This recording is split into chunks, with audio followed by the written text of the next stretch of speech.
Orders of the day. Orders of the day. Ordre du jour. Government orders. Government bills. Commons. Consideration of a motion respecting Senate amendments concerning Bill C-29, National Council of Reconciliation Act.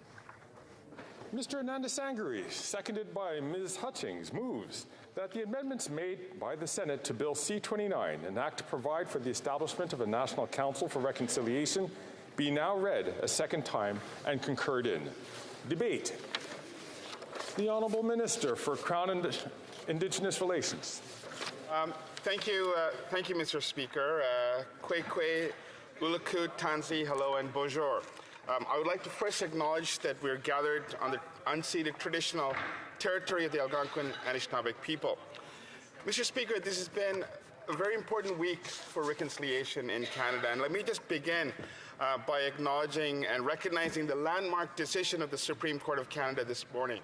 In a unanimous judgment, the Supreme Court ruled that Bill C-92 as a whole is constitutionally valid. The essential matter addressed by the Act involves protecting the well-being of Indigenous children, youth, and families by promoting the delivery of culturally appropriate child and family services, and in so doing, advancing the process of reconciliation with Indigenous peoples. The Supreme Court decision represents a significant step in that direction because it clearly affirms that principle, and I want to thank the work of many of our colleagues in advancing this, particularly the Minister of Indigenous Services. So thank you for this. Yesterday morning, Mr. Speaker, we had the opportunity, once again, as convened by the Minister of Indigenous Services, to meet with Indigenous business leaders, as well as the major financial institutions in Canada, along with other major corporations, to discuss the notion of economic reconciliation. It was a very moving engagement that really spoke to the need for us to move forward in advancing economic reconciliation, and we look forward to working with all those that were at the table, but also who continue to work to advance this issue. Yesterday and the day before, we hosted the second Indigenous federal, provincial, territorial meeting on missing and murdered Indigenous women, girls, and 2S LGBTQI+ people. This is a very important gathering of voices of families, survivors, and people who are on the front lines of this crisis, who are at the center of everything that we do. Nous devons placer les voix de famille. We need to put the voices of families, survivors, and people who are on the front lines of this crisis at the center of everything we do. So we invited them to Ottawa, where we listened, we learned, and we pledged to redouble our drive towards solutions. What is important, Mr. Speaker, is we also had the provinces and territories represented, and we're very pleased at their participation. The province of British Columbia, the province of Alberta, as well as the Yukon, made presentations on the work that they have done to advance this work in their respective jurisdictions. We are making progress, Mr. Speaker. Yesterday, Mr. Speaker, I had the opportunity to be in the gallery of the Senate as the President of the Council of the Haida Nation, as we saw a new bill, Bill S-16, introduced. This bill will recognize the Haida's inherent right to self-government and self-determination. Bill S-16 is grounded on the United Nations Declaration on the Rights of Indigenous Peoples, or as I sometimes call it, the roadmap to reconciliation. The Haida people did not wait for the Government of Canada to wake up and realize that they have the right to govern themselves. They've been doing so for years, and it's time we enact legislation to recognize that inherent right. Mr. Speaker, these are a few small steps we made just this week alone, but they are indicative of a much larger charge towards redressing the past and repairing our relationship with Indigenous peoples. Indigenous peoples have a government on this side of the chamber, Mr. Speaker, that is listening to them, a government that wants to advance their priorities. Mr. Speaker, if I may, I'm really having a hard time speaking. Mr. Speaker, I would really encourage my colleagues to, Alors, Order. I would encourage all members. I know there are a number of members here, but if we could just keep our conversations down to a reasonable level. Thank you. Monsieur le Président. Thank you, Mr. Speaker. Go back to those days. Now, that brings me to the legislation at hand today, Mr. Speaker. I believe that Bill C-29, which we're here to discuss today, represents another crucial step in this ongoing, sustained effort. Because despite these efforts, the road to reconciliation is sometimes a winding road. And governments, this government of the day and every single government that comes after it, need to be held accountable to Indigenous people along that path.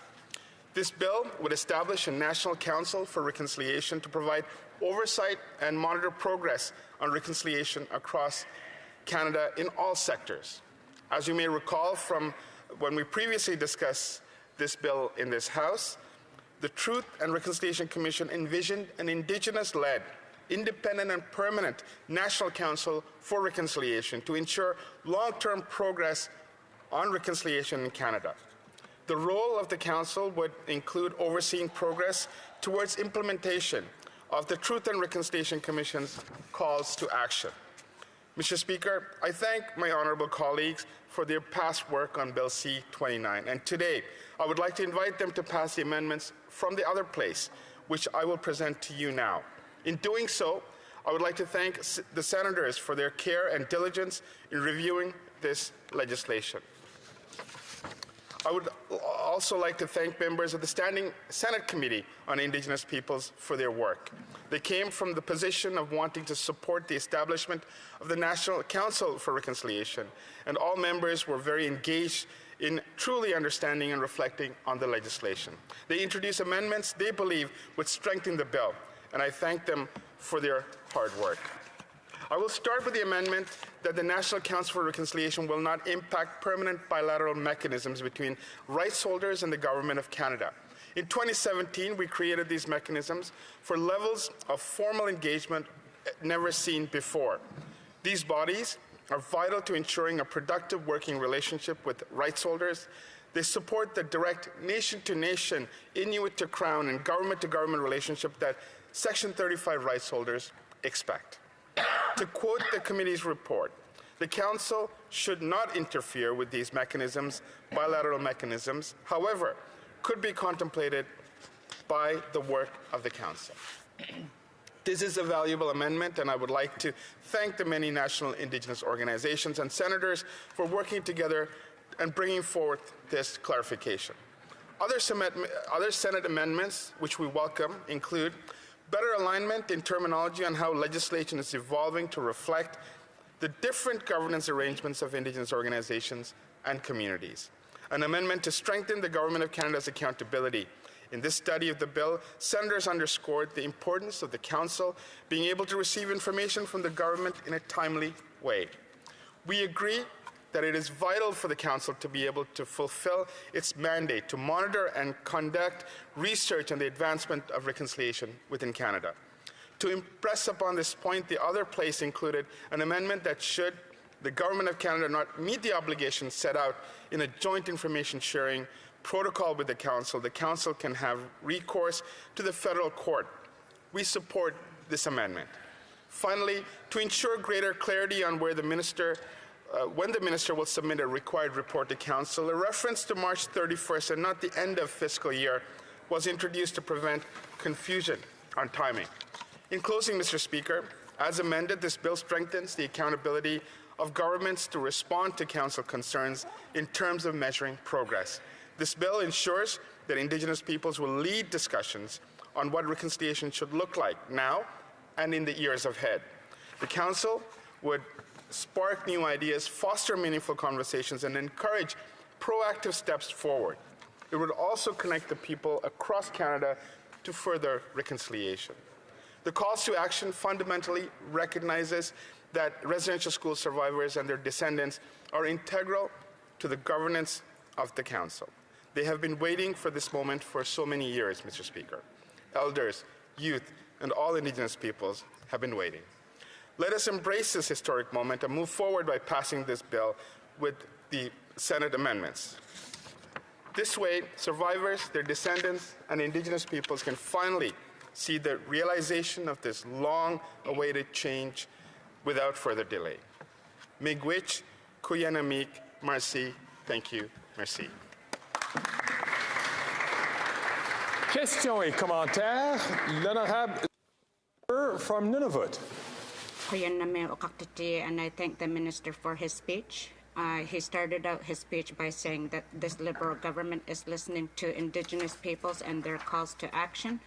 I'd like to ask the minister if they've been listening. Why did it take 7 years for this Liberal government to introduce this table when 7 years ago they promised sunny ways, and 7 years ago they promised that they'd have an improved relationship with Indigenous peoples?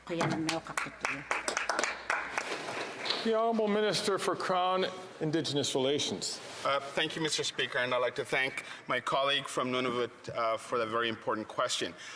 Since we took office in 2015, Mr. Speaker, we've been working to advance reconciliation across the board, and it's the number one priority for the Prime Minister, and he's reiterated that on a number of occasions. With respect to the Council, in 2017 we established the interim Council that over the last several years have been working towards establishing and bringing forward this bill. We've been debating this bill now for over a year, and I believe that the time is now for us to move forward on this particular piece of legislation. But I will admit, Mr. Speaker, we do have a long way to go, and we have to accelerate the work of reconciliation, and I look forward to working with my colleague in this regard, because reconciliation, while it does take time, needs to be speeded up, and I look forward to working with all colleagues in this effort.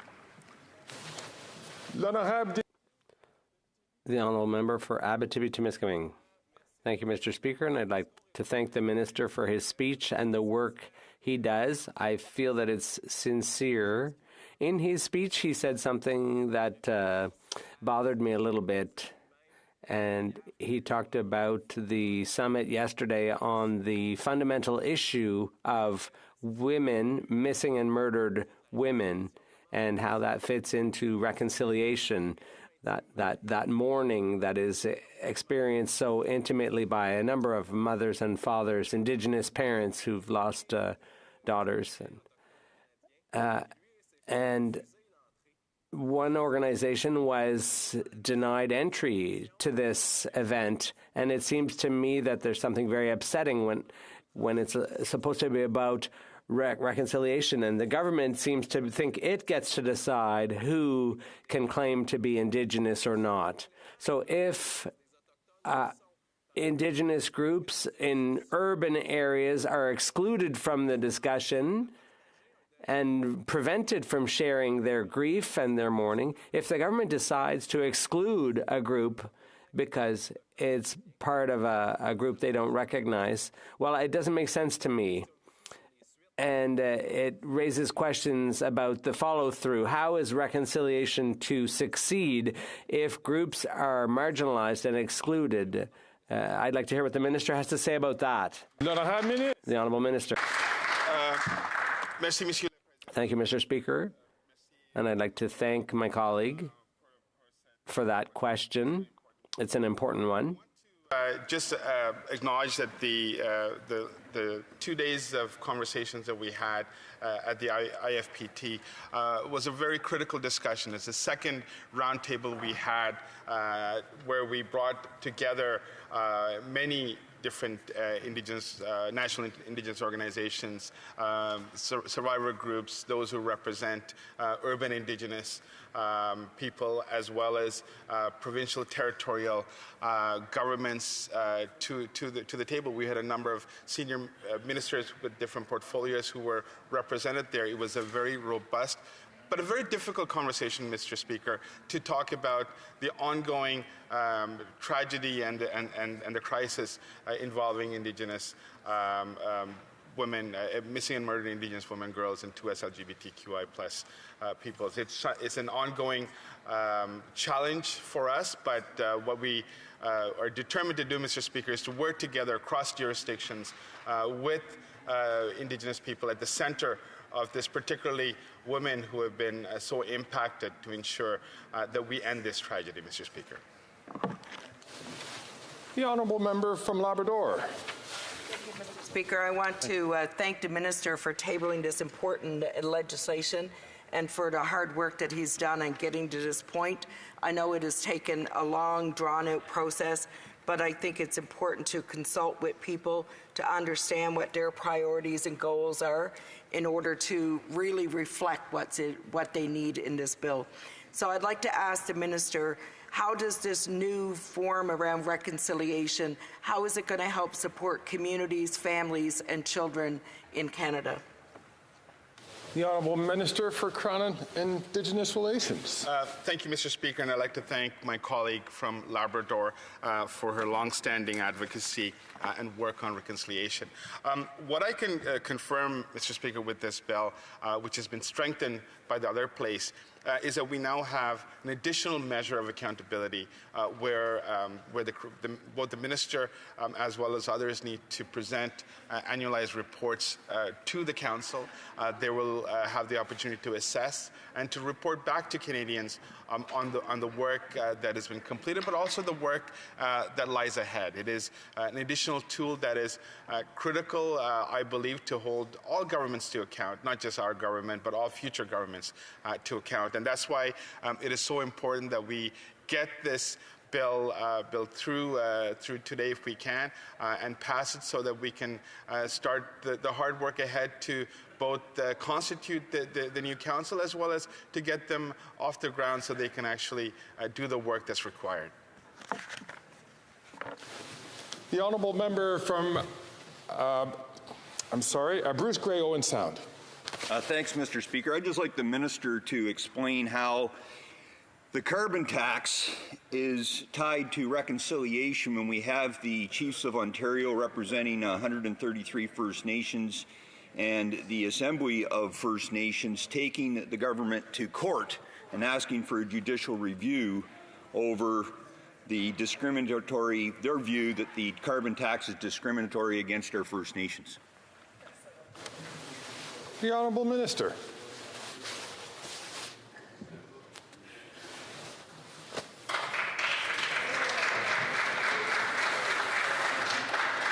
Did I miss something?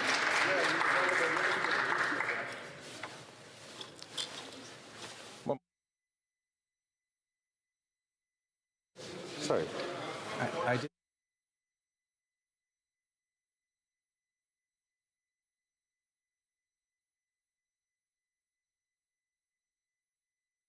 That's what I thought. Point of order, the honourable member, the honourable minister. Mr. Speaker, I hope that silence reflected the need to not answer that question. That is a deeply offensive question when we're talking about passage of a bill, C-29, that is meant to establish a National Centre for Truth and Reconciliation. I can't believe that we cannot have a nonpartisan discussion about an important issue without bringing the carbon tax that the Conservative Party seems to be so embroiled in. So I really, that was my expression of saying.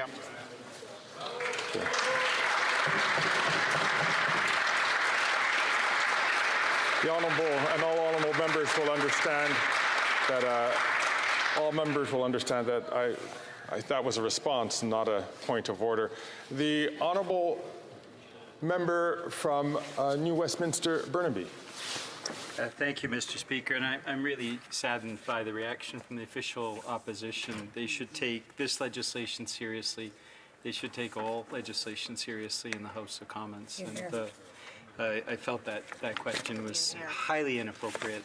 I wanted to come back to the minister, who I hope is seeking to move things forward in a much more forthright way than what we've seen over the last 8 years of this government. We have many Indigenous communities that don't have access to safe drinking water, discrimination in healthcare, in housing, in education, in social services, and so on. It is a crisis that this government has been very, very slow to move on. And on the by Indigenous, for Indigenous housing, it was the intervention of the member from Nunavut and the member from Vancouver East that forced this government to finally move forward on that. I am profoundly saddened by the fact that the government hasn't, up until now, taken this seriously. I understand the minister is endeavoring to change that, but why has the government been so slow to take action in so many areas? The Honourable Minister for Crown Indigenous Relations. Thank you, Mr. Speaker, and I want to thank my colleague for that important question. And I think at the outset I shared the frustration that reconciliation, the pace of reconciliation is probably not at where we want it to be, Mr. Speaker. We want to advance things in a very expedient and fast way. But if you look at, for example, C-92, Mr. Speaker, it's a piece of legislation that we brought forward. It was passed in 2021. It was challenged. And today we have resolution on it from the Supreme Court. So some of these issues do take a bit of time, and I appreciate the question, and I look forward to working with the member opposite. Thank you. Resuming debate, the Honourable Member from Parry Sound, Muskoka.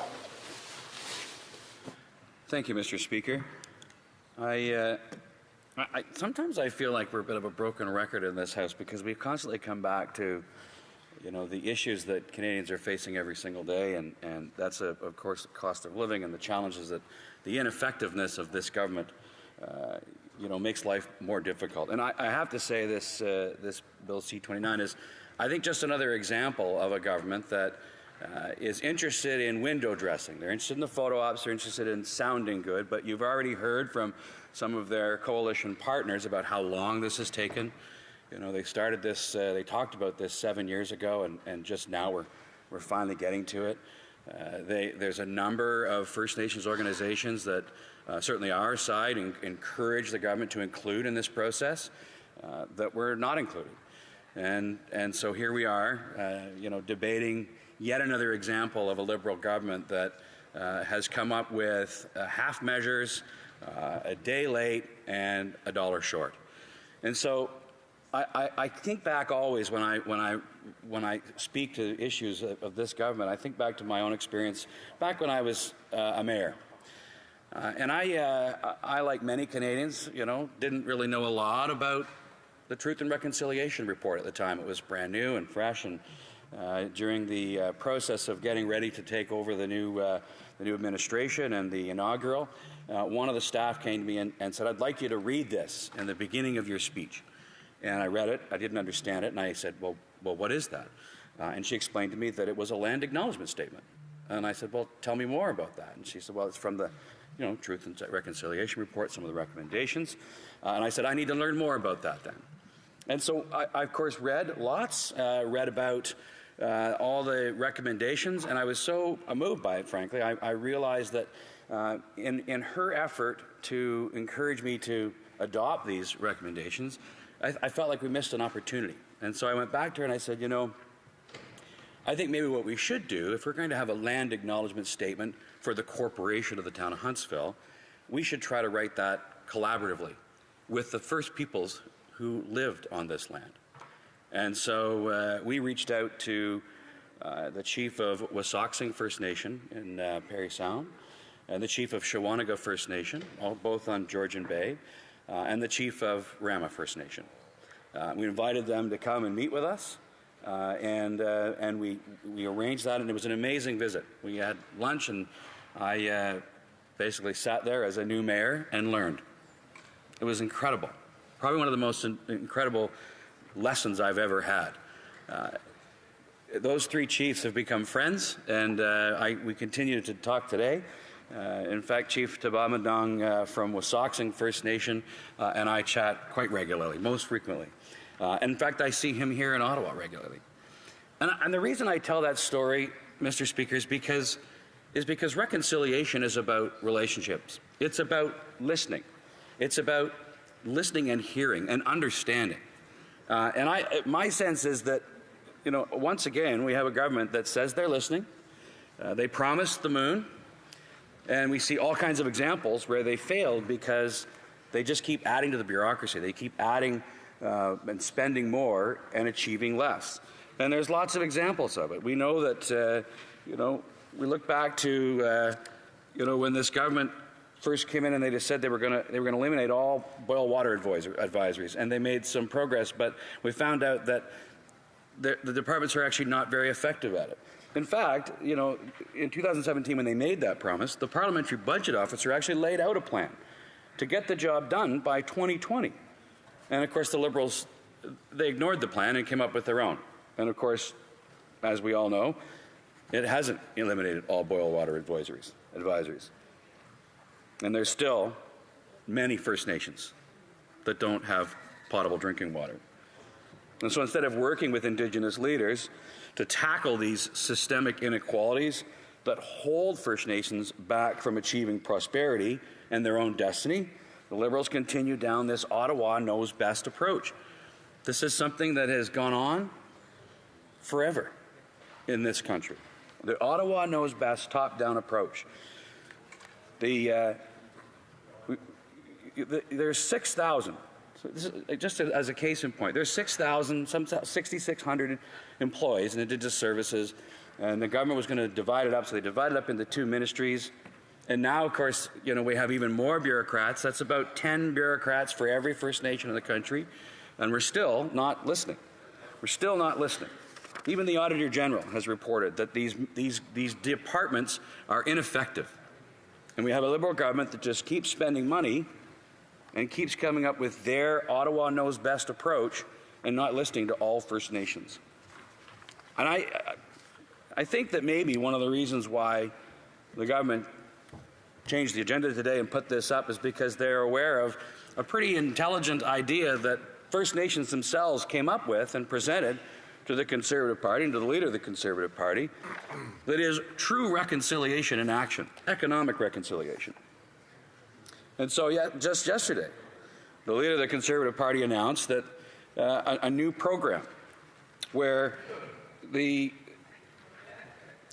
going to take the situation where the Indian Act that hands over, you know, all reserve land and money to the federal government to be, you know, dealt with by them, and of course when First Nations want their money, they have to come to Ottawa and ask for it. This outdated system, of course, you know, puts power in the hands of bureaucrats and politicians and lobbyists here in Ottawa, not in the hands of First Nations. And the direct result of this Ottawa knows best approach, as we know, is the continued poverty and substandard infrastructure and housing, unsafe drinking water, and continued despair in too many First Nations. And so the leader announced support for this First Nations resource charge. So it's a great idea that First Nations themselves came up with, that it will enable First Nations to take back control of their resources and their money. Putting First Nations in control of their money instead of this Ottawa knows best approach, this top-down approach from Ottawa, lets them keep that resource money. It allows them to master their own destiny and take control of their own lives.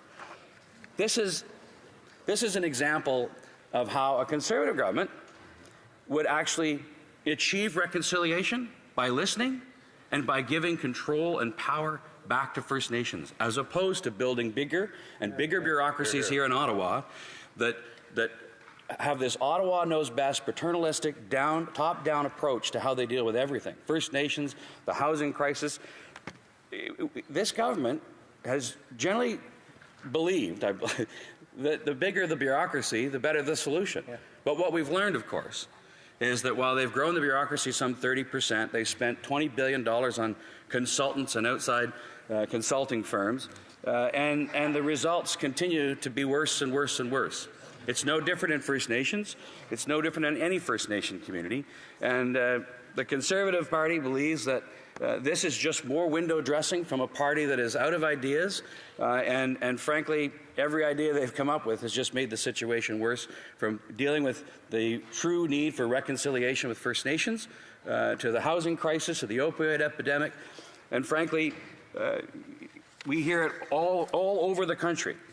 And I know that the minister was offended to hear about the carbon tax, but there's a number of First Nations that are suing this government over the carbon tax. In Ontario. Because they recognize that this Ottawa knows best, top-down approach, bigger government, tax more, they think that that's going to solve the climate crisis.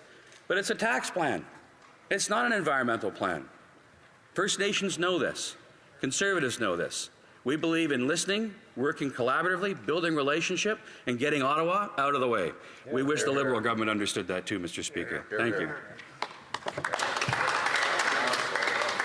Questions et commentaires, l'honorable député d'Abitibi-Témiscamingue. The Honourable Member for Abitibi-Témiscamingue. Thank you.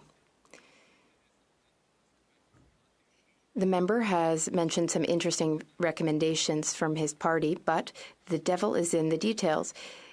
It's easy 2 years before an election to say that you're better than the others, doing better than others, especially when it comes to relations with Indigenous peoples. Now, how will he be able to determine who is Indigenous and who is not? Do the Conservatives have a stance on that? From Parry Sound, Muskoka. I'm not entirely sure how to answer that question. I'm not sure who is the arbiter of who is Indigenous and who is not, but I really can't answer his question, sir. The Honourable Parliamentary Secretary, member from Winnipeg North. So thank you, Mr. Speaker. You know, a number of years ago, we had a number of calls for action that were being placed on the government of Canada. Stephen Harper was the Prime Minister at the time. We were sitting in third party. We had made a commitment to work on and fulfill those calls for action. The Conservatives have consistently been dragging their feet on it. I'm wondering if the member can just provide his thoughts in recognizing the importance of the calls for action and why it is that we support this particular piece of legislation, and can he be clear in terms of how he's going to be voting with the amendments? The Honourable Member from Parry Sound, Muskoka. Mr. Speaker, if this wasn't such a serious topic, that would literally be laughable. It's rich to hear that member talk about the urgency of these things when it's been 7 years in the making. That member has been part of a government for 7 years, been talking about this, and now it's a race to get it done all of a sudden. I don't think this government understands the word urgency, and I find it rich that they would suggest that, you know, we don't understand urgency. 7 years is an awful long time to put together this council. The Honourable Member from Oshawa. Thank you very much, Mr. Speaker. And I want to thank my colleague for his very important speech and his comments on Vision Forward. He talked about economic reconciliation. Mr. Speaker, I think this is one of the most important things that the current government has ignored. The carbon tax issue with Ontario First Nations having to sue the government. He spoke about the excellent announcement that our leader gave yesterday, and the importance of giving back that certainty and control to First Nations. I was wondering, with his experience as a mayor and his leadership, how important is it for government and a government in waiting like the Conservative Party to listen to First Nations and come up with viable things to give that economic reconciliation to First Nations? The Honourable Member from Parry Sound, Muskoka. I'd like to thank my colleague for the question, and I actually think that what the leader of the Conservative Party announced yesterday is very much like like a municipality would operate. You need to listen, and you need to act, and you need to get it done. And what I love about this is that what he's announced is a First Nations model. It was presented to him by First Nations. And it's an optional model that will simplify the negotiation between resource companies and First Nations and give First Nations control, which makes complete sense. It's their idea, and we have committed to implementing it. That's action, that's leadership, and there's an absolute dearth of leadership on the other side.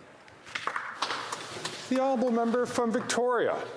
Thank you, Mr. Speaker, and I want to thank the member for his speech. I do think he's genuine in wanting to work towards reconciliation. I do wonder, though, about the leader of the opposition. There are Indigenous community members in my riding who have said that they don't think there is a possibility of reconciliation with the leader of the opposition when he still hasn't apologized for meeting with residential school deniers. But I was heartened to hear some of the things that the member spoke about, and I think in particular I'd love to hear a bit more about how it's important to have an arm's length, permanent organization that can hold the government accountable to these promises. The Honourable Member from Parry Sound, Muskoka. Thank you, Mr. Speaker. I'll thank my colleague for her question, and I guess it comes down to this. It is important to listen to First Nations. It's important not just to listen and pretend to hear, but actually hear and deliver results and action. And you have in the Conservative Party a commitment to do that, a demonstration of how we will do that when we do form government. And First Nations can be reassured across this country that they will have real leadership, real reconciliation, and this government, led by the leader of the Conservative Party, will actually deliver results. The honourable member from Kitchener Centre. Thank you, Mr. Speaker. I noticed in my friend from Parry Sound, Muskoka's speech, he couldn't resist talking about the carbon tax. He, of course, didn't mention the rebates that go with the carbon tax, the extra 2 cents a litre in the last year. What he didn't mention also is the exorbitant gouging by oil and gas companies, 18 cents a litre. Is he concerned that there are no rebates whatsoever for the gouging of oil and gas companies across the country? The honourable member from Parry Sound Muskoka. Thanks, Mr. Speaker, and I want to thank my colleague for his question.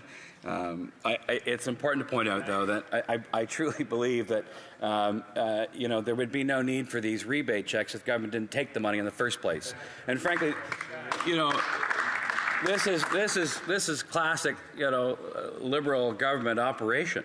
Take more, and then give a little bit back and a little bit back there. It's the Ottawa knows best top-down approach where they're going to decide who wins, who loses. Conservatives believe that Canadians should keep more of their own money, that we should be incentivizing clean energy, not demonizing people for using the only energy they have available to them.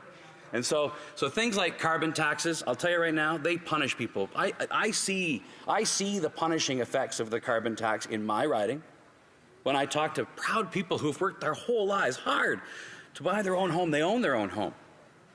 And then when they go to fill their propane tanks in November or December, they have to go to a food bank, the food bank that they used to support. They're now a client of. We're talking about people that can't afford to wait for 4 months for a rebate check that might cover some of their costs. Things cost thousands more in this country, and it's a result of inflationary spending, the carbon tax, and no amount of rebate, no matter how popular they'll try to make it, is going to solve that problem. Well done. We have time for a couple of brief questions. The honourable member from Nunavut. I'm quite concerned with some of the Conservative responses that they say that they'll listen to First Nations. So I'm going to ask him this.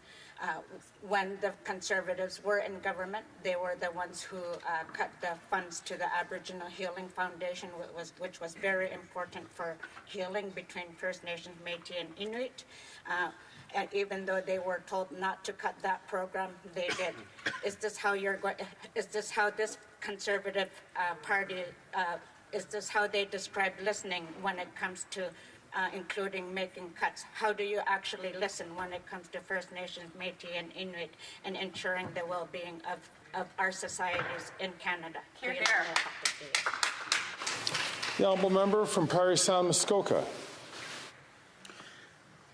I do genuinely appreciate the question from my colleague from Nunavut. But I think it's fair to say that this country and every government in history might not be judged terribly fairly, might not be judged positively on their relationship with First Nations from the time this country was founded. What we're talking about today is not the history, it's the future, and what the Conservative Party and the leader of the Conservative Party is promising. And I guarantee you that I know the leader of the opposition. He's a man of integrity, and he believes what he says, and he's going to deliver. It's not going to be easy to clean up the mess of this government, but don't judge the leader of the opposition, don't judge the Conservative Party today on the history of this country's relationship with First Nations. This is a new day. We're moving forward, and it's real reconciliation and true partnership. We have the time for a brief question, 25 seconds, and a 25-second response. The honourable member for Abitibi-Témiscamingue. Thank you. On December 1st, 2022, the Conservatives voted, along with the rest of Parliament, in favour of C-29. What has changed since is perhaps the arrival of the member for Carleton, which has meant the dynamic has changed in the House, but it's not the amendment, which is that we recognize since time immemorial the First Nations and the Inuit after the first contact. They have thrived. So the Conservative member, if we can go directly to the question, I will let the member 3 seconds to ask that question so that we can get a response. C'est bon, c'est fini. C'est fini. C'est correct. The honourable member from Parry Sound Muskoka. Well, I didn't hear a question. I heard a lot of rambling, so I don't know what to say. Thanks, Mr. Speaker. Resuming debate. The honourable member for Abitibi-Témiscamingue.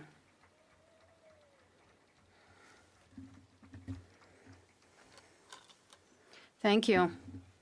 I rise today to speak on Bill C-29, an act to establish a National Reconciliation Council to monitor progress towards reconciliation in all sectors across Canada and to support the implementation of sustainable measures to foster long-term reconciliation.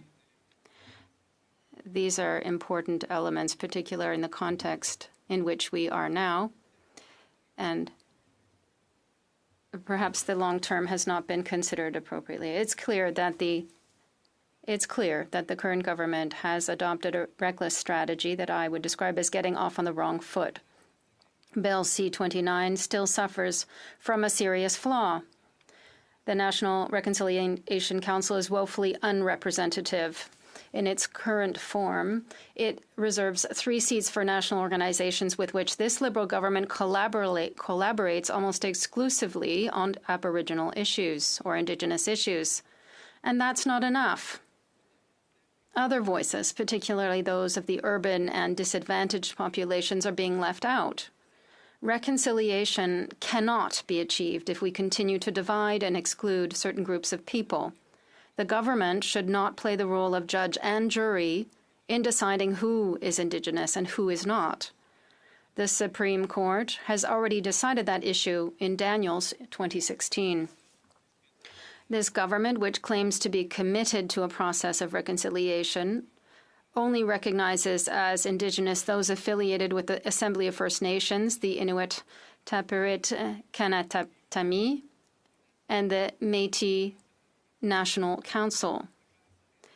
By prioritizing Indigenous peoples in this way, the Canadian government is openly employing a strategy of divide and conquer.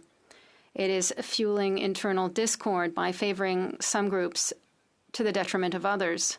This approach is not only deplorable, it's also completely at odds with the spirit of reconciliation and mutual respect that we as a society aspire to achieve. When the majority of murdered and missing women come from urban centres, why are such crucial bodies such as the Congress of Aboriginal Peoples relegated to the background by the government? Where are the voices? There were people who attempted to join in a meeting on Zoom. And during an event that was organized, they weren't allowed to participate fully. So where are the voices that should fully represent the interests of Indigenous and Métis people? Of course, funding is always an important issue, but in the specific case of the discussion surrounding Bill C-29, it's clear that the issue goes far beyond money. It's about representing and giving a voice to all women, particularly those who are marginalized, women who are victims of violence in urban centers, young people, the elderly, two-spirited people. They deserve not only to be heard, but also to have justice. It's ironic to talk of reconciliation while actively practicing the exclusion of certain individuals. This approach creates a hierarchy of groups that's not only unjust, but also profoundly destructive to our social fabric. As observers of this situation, it is our duty to denounce these practices and to promote a genuine spirit of justice and reconciliation. We must remain vigilant and never lose sight of our common goal, that of a society where every individual is respected and included. With regard to C-29, Mr. Speaker, as I said earlier, there was unanimity in the House. It was wonderful during the passage. And I would say that what has been provided from the Senate should be the subject of consensus. The Conservatives are very critical of the government. Even though they supported the bill just barely a year ago, the amendment that was passed in the Senate, there was 36 to 32 with some abstentions. The bill C-29 as amended, be amended in the preamble that whereas since time immemorial, First Nations and Inuit peoples and post-contact the Métis Nation have thrived on and managed and governed. And then the bill continues. Essentially, this amendment amends the preamble and talks about time immemorial. And this amendment has no legislative impact in and of itself. It is interesting, however, to see that it's important for some First Nations who want to have it understood that they have been here forever. There is a kind of inclusion here, and the Bloc will vote in favor of this amendment. I would remind the principles for why we supported the bill. We defend a nation-to-nation relation with Quebec, Ottawa, and the First Nations, giving it an additional voice to allow Indigenous peoples to be heard during reconciliation processes is in keeping with our position. The Bloc Québécois is working hand-in-hand with First Nations peoples federally to strengthen and reinforce their rights. The federal government has to fully apply the statement, the UN Declaration on the Rights of Indigenous Peoples. The Bloc Québécois has also spoken in favor of having the First Nations get their rights and is putting pressure on the federal government to ensure that they do follow up on the calls to action. On June 21st, 2021, the Bloc unanimously passed a motion for First Nations communities to have all the resources they need to ensure that all the truth is known about the residential schools. And this bill will allow that to happen. The Bloc Québécois also announced that it wanted to ensure predictability and sustainability of programs with regard to the victims of the residential schools, such as in healthcare, given the impacts. And there will be a follow-up in the legislation. So there's nothing binding in the bill. Supporting the bill just confirms our position as allies to the Indigenous peoples in Quebec and Canada. With regard to truth and reconciliation now, Mr. Speaker, I would like to highlight the following. There are various groups that are interested, particularly in Abitibi-Témiscamingue. There is a committee that was struck with university researchers and members of civil society in order to independently document the implementation of the calls to action. We're referring to the Vian Commission here. Obviously, there was a need in Quebec to have this discussion and to understand what has happened, particularly with regard to what happened to Ms. Echequan. So it's based at the University of Quebec in Abitibi-Témiscamingue, and I want to highlight the leadership of this university because not only is it a local university, but it's one of the first in the world to have a decolonialized vision and relationship with the Indigenous peoples. And this is part of the solution when we talk about reconciliation. So I must say that I am new in these responsibilities, but I have been in contact with the university to ensure that we can understand all the nuances and all the subtleties in order to do this job. We are elected officials, so we are intermediaries, and that's not nothing. It's significant. So we are at a time when reconciliation must affect us all, no matter where we come from and who we are.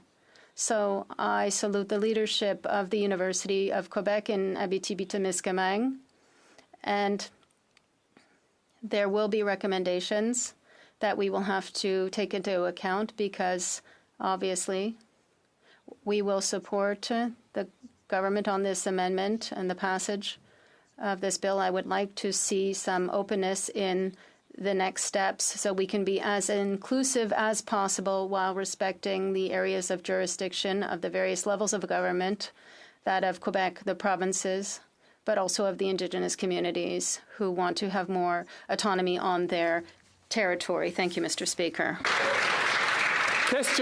Questions and comments. The Honourable Minister of Crown Indigenous Relations. Thank you, Mr. Speaker. First of all, I would like to thank my colleague for all his work and congratulate him on his new role as the Bloc Québécois critic on Crown Indigenous Relations and the Northern Development. I know that the member has Indigenous communities within his riding. Can he talk to us about the importance of getting the consent of Indigenous relations to move forward? The Honourable Member for Abitibi-Témiscamingue. Thank you to the Minister, particularly on the quality of his French, and I know that perhaps one of the challenges that come with this new responsibility is that I think that we'll be able to talk about these things in French, and it will be a pleasure for me because it's a wonderful initiative. With regard to reconciliation and the First Nations in my riding, I would say that it's very important. I have many discussions with individuals around the minister because it's important. We have the Anishinaabe in my riding. I know that there are community leaders who are very well spoken and they want to protect the spirit of their territory.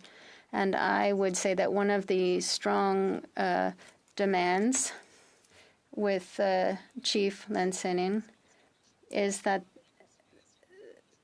there are things that need to happen.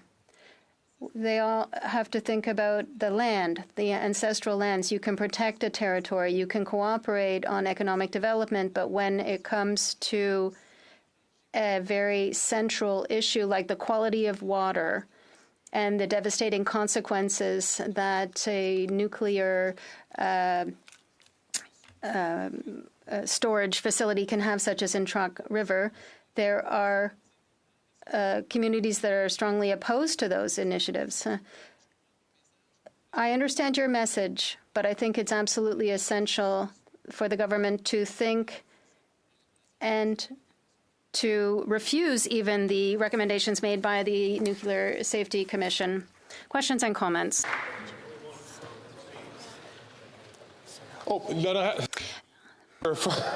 Forgive me, from Dauphin, Swan River, Newfoundland. I didn't see you standing there. Thank you, Mr. Speaker. I thank you for the member. Congratulations on the members on new posting. I was wondering, how does a member square off the idea that he actually voted in favor of implying a carbon tax on First Nations when we have the First Nations in Ontario actually saying that it's anti-reconciliation by being charged a carbon tax? I wonder how he'd square that off. The Honourable Member for Abitibi-Témiscamingue. Thank you, Mr. Speaker. I thank my colleague for that question. I must say that my perception is that the First Nations feel they're being used as political pawns by the Conservatives. Thank you. Questions and comments. The honourable member from Winnipeg North, the honourable parliamentary secretary. Yes, thank you, Mr. Speaker. And earlier I made reference to the 94 recommendations, the calls for action, and C29 addresses a very important call for action. And I'm wondering if the member could just provide his thoughts on the overall calls. We recognize that the federal government plays a very important lead role, but there's other jurisdictions, provinces, and others that also play a role. And we have seen a significant percentage, I believe it's well over 80%, where they've been actually acted upon or are in process from a federal government's perspective. And if he could just provide his thoughts in regards to the overall reconciliation and the calls for action. The honourable member for Abitibi-Témiscamingue. I want to thank my colleague from Winnipeg North for the question. Obviously, the bill is interested in calls to action 53 to 56.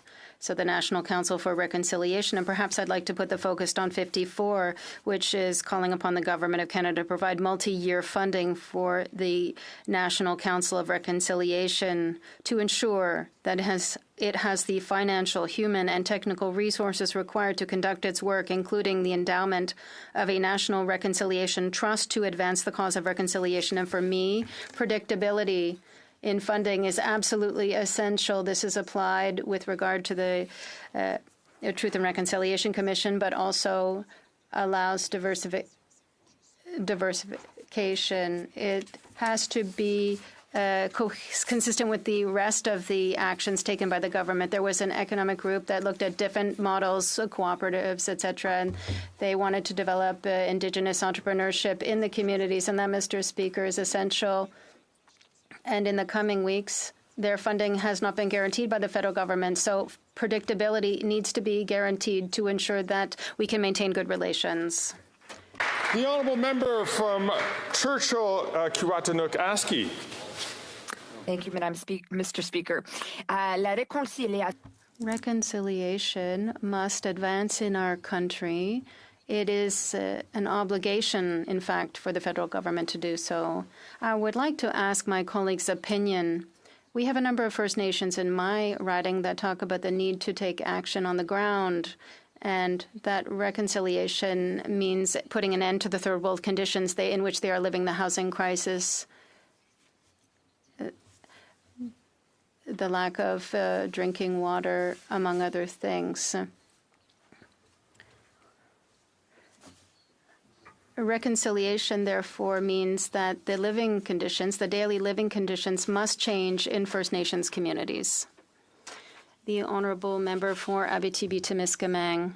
I want to thank my colleague. Obviously, I wouldn't be able to say it any better, the issues and the consequences of those issues. This is at the heart of the right to self-determination for Indigenous peoples. This is true in Quebec as elsewhere. In Canada, a number of families, sometimes 2-3 families, have to share housing. So you might have to wake up every 2 or 3 or 4 hours to get access to a bed and give your neighbor, your brother, your sister your bed. This is an urgent problem. The fundamental aspect of human dignity when it comes to housing has been ignored, and it's worse in First Nations than anywhere else. It's easy to look elsewhere, but there are fundamental issues, and all too often the government puts forward amounts in various budgets, and it's a nice announcement, but when it comes time to pay the money, but when it comes with conditions and the First Nations are not able to respect those conditions because they live in a rural region or a remote region, they don't have access to engineers, and so on, and prices are higher there than elsewhere, they cannot reach the objectives to ensure decent housing for all, and we'll have to reflect on those issues in a more global and inclusive way. We have the time for a 30-second question. The member for Shefford. Thank you, Mr. Speaker. I would like to hear my colleague talk about the scope of this council in all sectors of Canada and for all levels of government. But what is the scope with regard to private individuals? Obviously, these jurisdictions fall under the federal government, but we saw that often there is a different impact on women and girls of the development of resources. A very brief response. The Honourable Member for Abitibi-Témiscamingue. I thank my colleague for her interest and knowledge on these issues that affect women, and she has given a good example. The government will be judged on its actions, and the Commission is a good example of that. Thank you. Statements by members. Déclaration de député. The Honourable Member from Nepean. Thank you, Mr. Speaker. The war in Sudan has killed over 13,000 people and about 33,000 injured. About 1.5 million Sudanese have fled the country as refugees. Few days back, the World Food Programme said it is receiving reports of people dying of starvation in Sudan, and almost 8 million people have been forced from their homes by the conflict. Health infrastructure has been destroyed. About 19 million children are currently out of school. We have a moral obligation to address the catastrophic humanitarian crisis in Sudan in a significant way. Canada, with its expertise, can actively participate in the forums that deal with the situation and provide support. Canada can also appoint a special envoy to closely monitor and follow up the developments. Thank you, Mr. Speaker. The Honourable Member from Calgary, Signal Hill.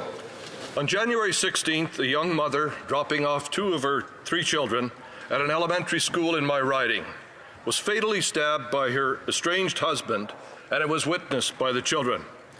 The killer, who was found dead a few hours later, had multiple breaches of restraining orders, had been released on bail several times on charges including sexual assault, and had a warrant out for his arrest on the morning of this tragic event. These children are now without parents and are emotionally scarred for life as a result of what they have witnessed. Now, we hear time and again government members standing up in this place decrying gender-based violence, yet Statistics Canada reports that instances of domestic violence have gone up every year since 2015, since this government took over. It's time this Liberal government stopped talking and started to act on domestic violence. Victims need protection, MPs, and abusers need jail, not bail. Here, here. Well done. The Honourable Member from Ottawa Centre. Well, thank you very much, Speaker. It's a great honour for me to represent the riding of Ottawa Centre, and downtown is a very much important part of my community, but it has gone through a lot of transition due to the pandemic, most recently, and the illegal occupation that my constituents suffered. To help reimagine our downtown, in 2022, I initiated the Downtown Ottawa Revitalization Task Force, which recently released a comprehensive report. The report, co-developed in partnership with community groups, small business representatives, for-profit and not-for-profit, housing developers, government representatives, Indigenous partners, and sustainability advocates, is the roadmap we need to rebuild our community. The report's vision goes beyond traditional urban development, focusing on the vital areas we must invest in to revitalize our downtown. These range from repurposing vacant federal buildings, animating Wellington Street, fostering safer and more inviting streets. I look forward to working with City of Ottawa and the federal government to make our downtown a revitalized and place for everyone. Thank you. The Honourable Member from Edmonton Strathcona. It has been 2 years since Putin launched his brutal and illegal war in Ukraine. In that time, Russia has committed multiple war crimes, including killing more than 10,000 Ukrainian civilians, injuring another 20,000, and abducting nearly 20,000 Ukrainian children. Recently, fawning Putin apologist Tucker Carlson came to Alberta to spread his hatred and lies, and he was heartily welcomed by Canadian Conservatives, hosted and toasted by Alberta Premier Danielle Smith before heading to Moscow for a meeting with Putin. And at the same time, Conservatives here in the House have been undermining Canada's support for Ukraine, voting against support for Ukrainians, including the free trade agreement between our two countries, an agreement that President Zelensky specifically asked for. I'm proud of New Democrats who continue to stand in solidarity with Ukraine. Canada's support for Ukraine must be unequivocal. I call upon every member in this House to stand with me in support of Ukraine and democracy. Thank you, Mr. Speaker. The Honourable Member for Sherbrooke. Mr. Speaker, when I think of Sherbrooke's great artistic events, Suzanne Marie Landry's name is among the first that comes to mind. General and Artistic Director of the Granada Theatre, a jewel of Sherbrooke's heritage for 10 years, Ms. Landry was also involved in the creation of Sherbrooke en Blues and collaborates on most of Sherbrooke's major festivals and events. She helps attract renowned artists to Sherbrooke and nurture emerging artists, in addition to developing the Granada Theatre with great respect for its heritage character. For all her achievements, it was during the pandemic that she impressed me the most. At a time when the entertainment industry was going through an unprecedented crisis, Ms. Landry showed unparalleled resilience and incredible leadership to enable her industry to survive and reinvent itself.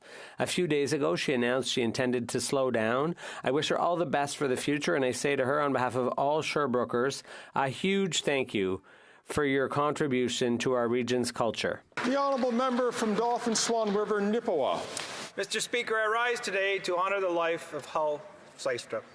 As a lifelong educator, Hull began his teaching at age 19, leaving a lasting mark on countless young minds over his 35-year career. Hull's larger-than-life persona and commitment to community defined him. Throughout his life, he contributed to countless organizations, including the Rivers United Church and local hockey leagues. Hull was an avid outdoorsman. He loved fishing, hunting, and trapping. This passion of Hull's was instrumental in building Rivers Game and Fish Association as a founding member. Yet, above his love for the outdoors, family was the most important to Hull. Hull and his wife Barb created a beautiful family of 4 children, 11 grandchildren, and 1 great-grandchild. Just do your best, Hull often advised, a motto he lived by wholeheartedly. My thoughts are with the family and all those impacted throughout his remarkable life. Rest easy, Hull. You will be missed. The Honourable Member from Halifax West. Speaker, today I wish all Maronites around the world happy St. Maroon Feast Day. I also acknowledge World Interfaith Harmony Week that spreads the message of unity and goodwill in the world's churches, mosques, synagogues, temples, and other places of worship. I'm blessed to represent a riding with incredible diversity, and I cherish the close connections I have to our many different faith communities. My best wishes for the celebration of our patron saint taking place at Our Lady of Lebanon in my riding at the Cathedral in Montreal, St. Charbel, Ottawa, and all over the world. My best to Uma Musk in Halifax on their multicultural festival today. We know that interfaith dialogue has the power to promote greater harmony in Canada. That's why our government is funding grassroots initiatives that bring ethnic, cultural, and religious communities together to learn from each other and strengthen our national fabric. Let us always embrace the richness of our differences. The Honourable Member from Yukon. Mr. Speaker, just this week, Sonia Schmidt won gold at the World Under-23 Cross-Country Ski Championship in Slovenia, the first Canadian woman to bring home gold at this event. Our small territory continues to punch way above its weight in cross-country ski racing. Thanks to amazing snow and trails and excellent coaching, Yukon has regularly reached Canada's national team, even with just 0.1% of Canada's population. Recent champions like Derek Juling, Sasha Masson, Emily and Graham Nishikawa, Daria Beatty and Knut Jonsgaard add to the legacy of such stars as Lucy Steele and the Firth sisters from Old Crow. And here's another one. At the recent 2024 Winter Youth Olympic Games in Gangwon, 15-year-old Yukoner Minty Bradford also competed for Team Canada with impressive results. Speaking of impressive, good luck and have a great time to all the athletes, curlers, biathletes, Dena Games and more, heading to Matsu, Alaska in March as Yukon's team in the Arctic Winter Games, including my son Finian and yes, cross-country skiing. Go, Team Yukon, go. The Honourable Member from Calgary Centre. Mr. Speaker, Shen Yen Kuai Le. Tomorrow marks the official start of the Lunar New Year, the most important festival in Chinese and other Asian cultures. But we kicked things off last weekend in Calgary's Chinatown, where I'll be celebrating again tomorrow with my friends. For the next weeks, we will be entertained by the drums beating during the line dance and swirling dragons weaving amongst us. Fitting this year, as we're celebrating the Year of the Dragon. Now, dragons are much more auspicious creatures in the Chinese zodiac than they represent in Western culture. The dragon symbolizes power, nobility, honor, luck, and success. And this year's dragon, the wood dragon, stands out as the most creative and visionary. It is a year to pursue your dreams and to be compassionate to your friends. To all my friends in Calgary's Chinese and East Asian communities, Gang Hei Fat Choi, Gang Shi Fat Sai, let me offer you my best wishes for a new year filled with love, peace, and prosperity. Hear, hear. The honourable member from Milton. Thank you, Mr. Speaker. Kidsport is a national charity that provides funding so that all kids in Canada can play their favourite sports. And I'm so proud that Kidsport received over $4.4 million through our government's Community Sport for All initiative back in 2022. Well, it's been almost 2 years, so I've got some updates. With that support from our government, Kidsport helped over 27,000 kids across Canada participate in sports, but they also opened new community chapters, so that funding has created a legacy for years to come. And one of those new chapters is in Halton Region, so more kids from Milton, Oakville, Burlington, and Halton Hills will have access to affordable sport. Sport, physical activity, and recreation keeps us physically healthy, mentally strong, and brings our communities together. But sport also boosts our economy, creates jobs, and decreases healthcare costs. Actually, physical inactivity costs Canada almost $7 billion a year. That's $175 for each Canadian, so it literally pays to be active. I want to send a huge high five out to our partners at Kidsport and thank all the coaches, the volunteers, donors, fundraisers, parents, and athletes who bring sport to life in our communities from coast to coast to coast. Thanks, Kidsport. The honourable member from Yellowhead. After 8 years of this NDP Liberal government, Canadians face a cost of living crisis, made worse by the April 1st carbon tax hike. Liberal-appointed senators gutted Bill C-234, stopping carbon tax carve-outs for our farmers. Canadians face higher prices because when you tax the farmer that grows the food and the trucker who ships the food, Canadians pay more for the food. The Liberal plan to quadruple the carbon tax from 14 to 61 cents a litre is outrageous. By increasing this tax, the Liberals are contributing to the hardship of over 2 million Canadians relying on food banks. By pressuring senators to oppose carbon tax carve-outs, this Prime Minister is not worth the cost. Conservatives demand Bill C-234 be passed in its original form to help farmers and families. Our common sense plan is to axe the tax. The honourable member from Calgary, Rocky Ridge. Mr. Speaker, this week the member from Timmins James Bay revealed the depths of his diabolical penchant for thought control and his yearning for totalitarian power when he tabled his laughable yet chillingly Orwellian bill that would actually put people in jail for saying things he doesn't like. Canadian fossil fuels could displace dirty coal, lift people out of poverty, defund Putin's war machine, provide good jobs, and generate taxes to pay for health care. But under Section 8B of this bill, those very words would become a crime. And the penalty under Section 19 would be up to 2 years in prison and a $500,000 fine. Mr. Speaker, when socialists don't like the facts, they criminalize debate. And after 8 years, Canadians are tired of being told what to think and what to say. And they're tired of being insulted. But I'll keep telling the truth, even if the member from Timmins James Bay and his Liberal NDP friends think I belong in jail. The honourable member from Winnipeg North. Yes, thank you, Mr. Speaker. Reducing and stabilizing grocery prices has been a priority for this Prime Minister and this government. The same cannot be said about the Conservative Party. Let me explain why. Get this. A Globe and Mail report says, Harper's enforcer, meet Jenny Byrne, the most powerful woman in Ottawa. Jenny Byrne was also the campaign manager for not one, but 2 national elections. How about the current leadership? She is one of the reasons why the current leader is the leader of the Conservative Party. She sits on the current leader's inner circle. She attends the Conservative caucus members. Why is that a problem, Mr. Speaker? She is the one. She makes money from Loblaws. She is an advocate for Loblaws, Mr. Speaker. How is it that the Conservative Party cannot understand what a conflict is? When will they stand up with Canadians and demonstrate some genuine concern about the price of groceries, Mr. Speaker?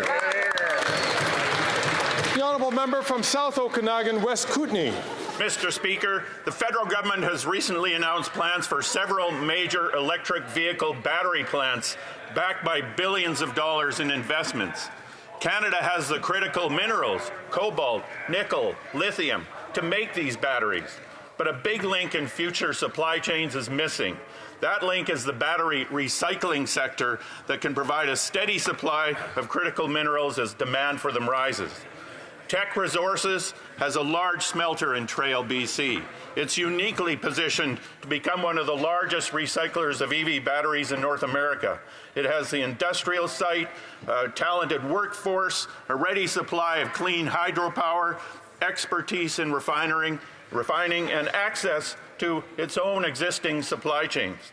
And Trail already has a network of other battery recycling facilities. Teck has a proposal for a bold project to build the largest EV battery recycling facility in North America, and I urge the federal government to support Teck in this important initiative.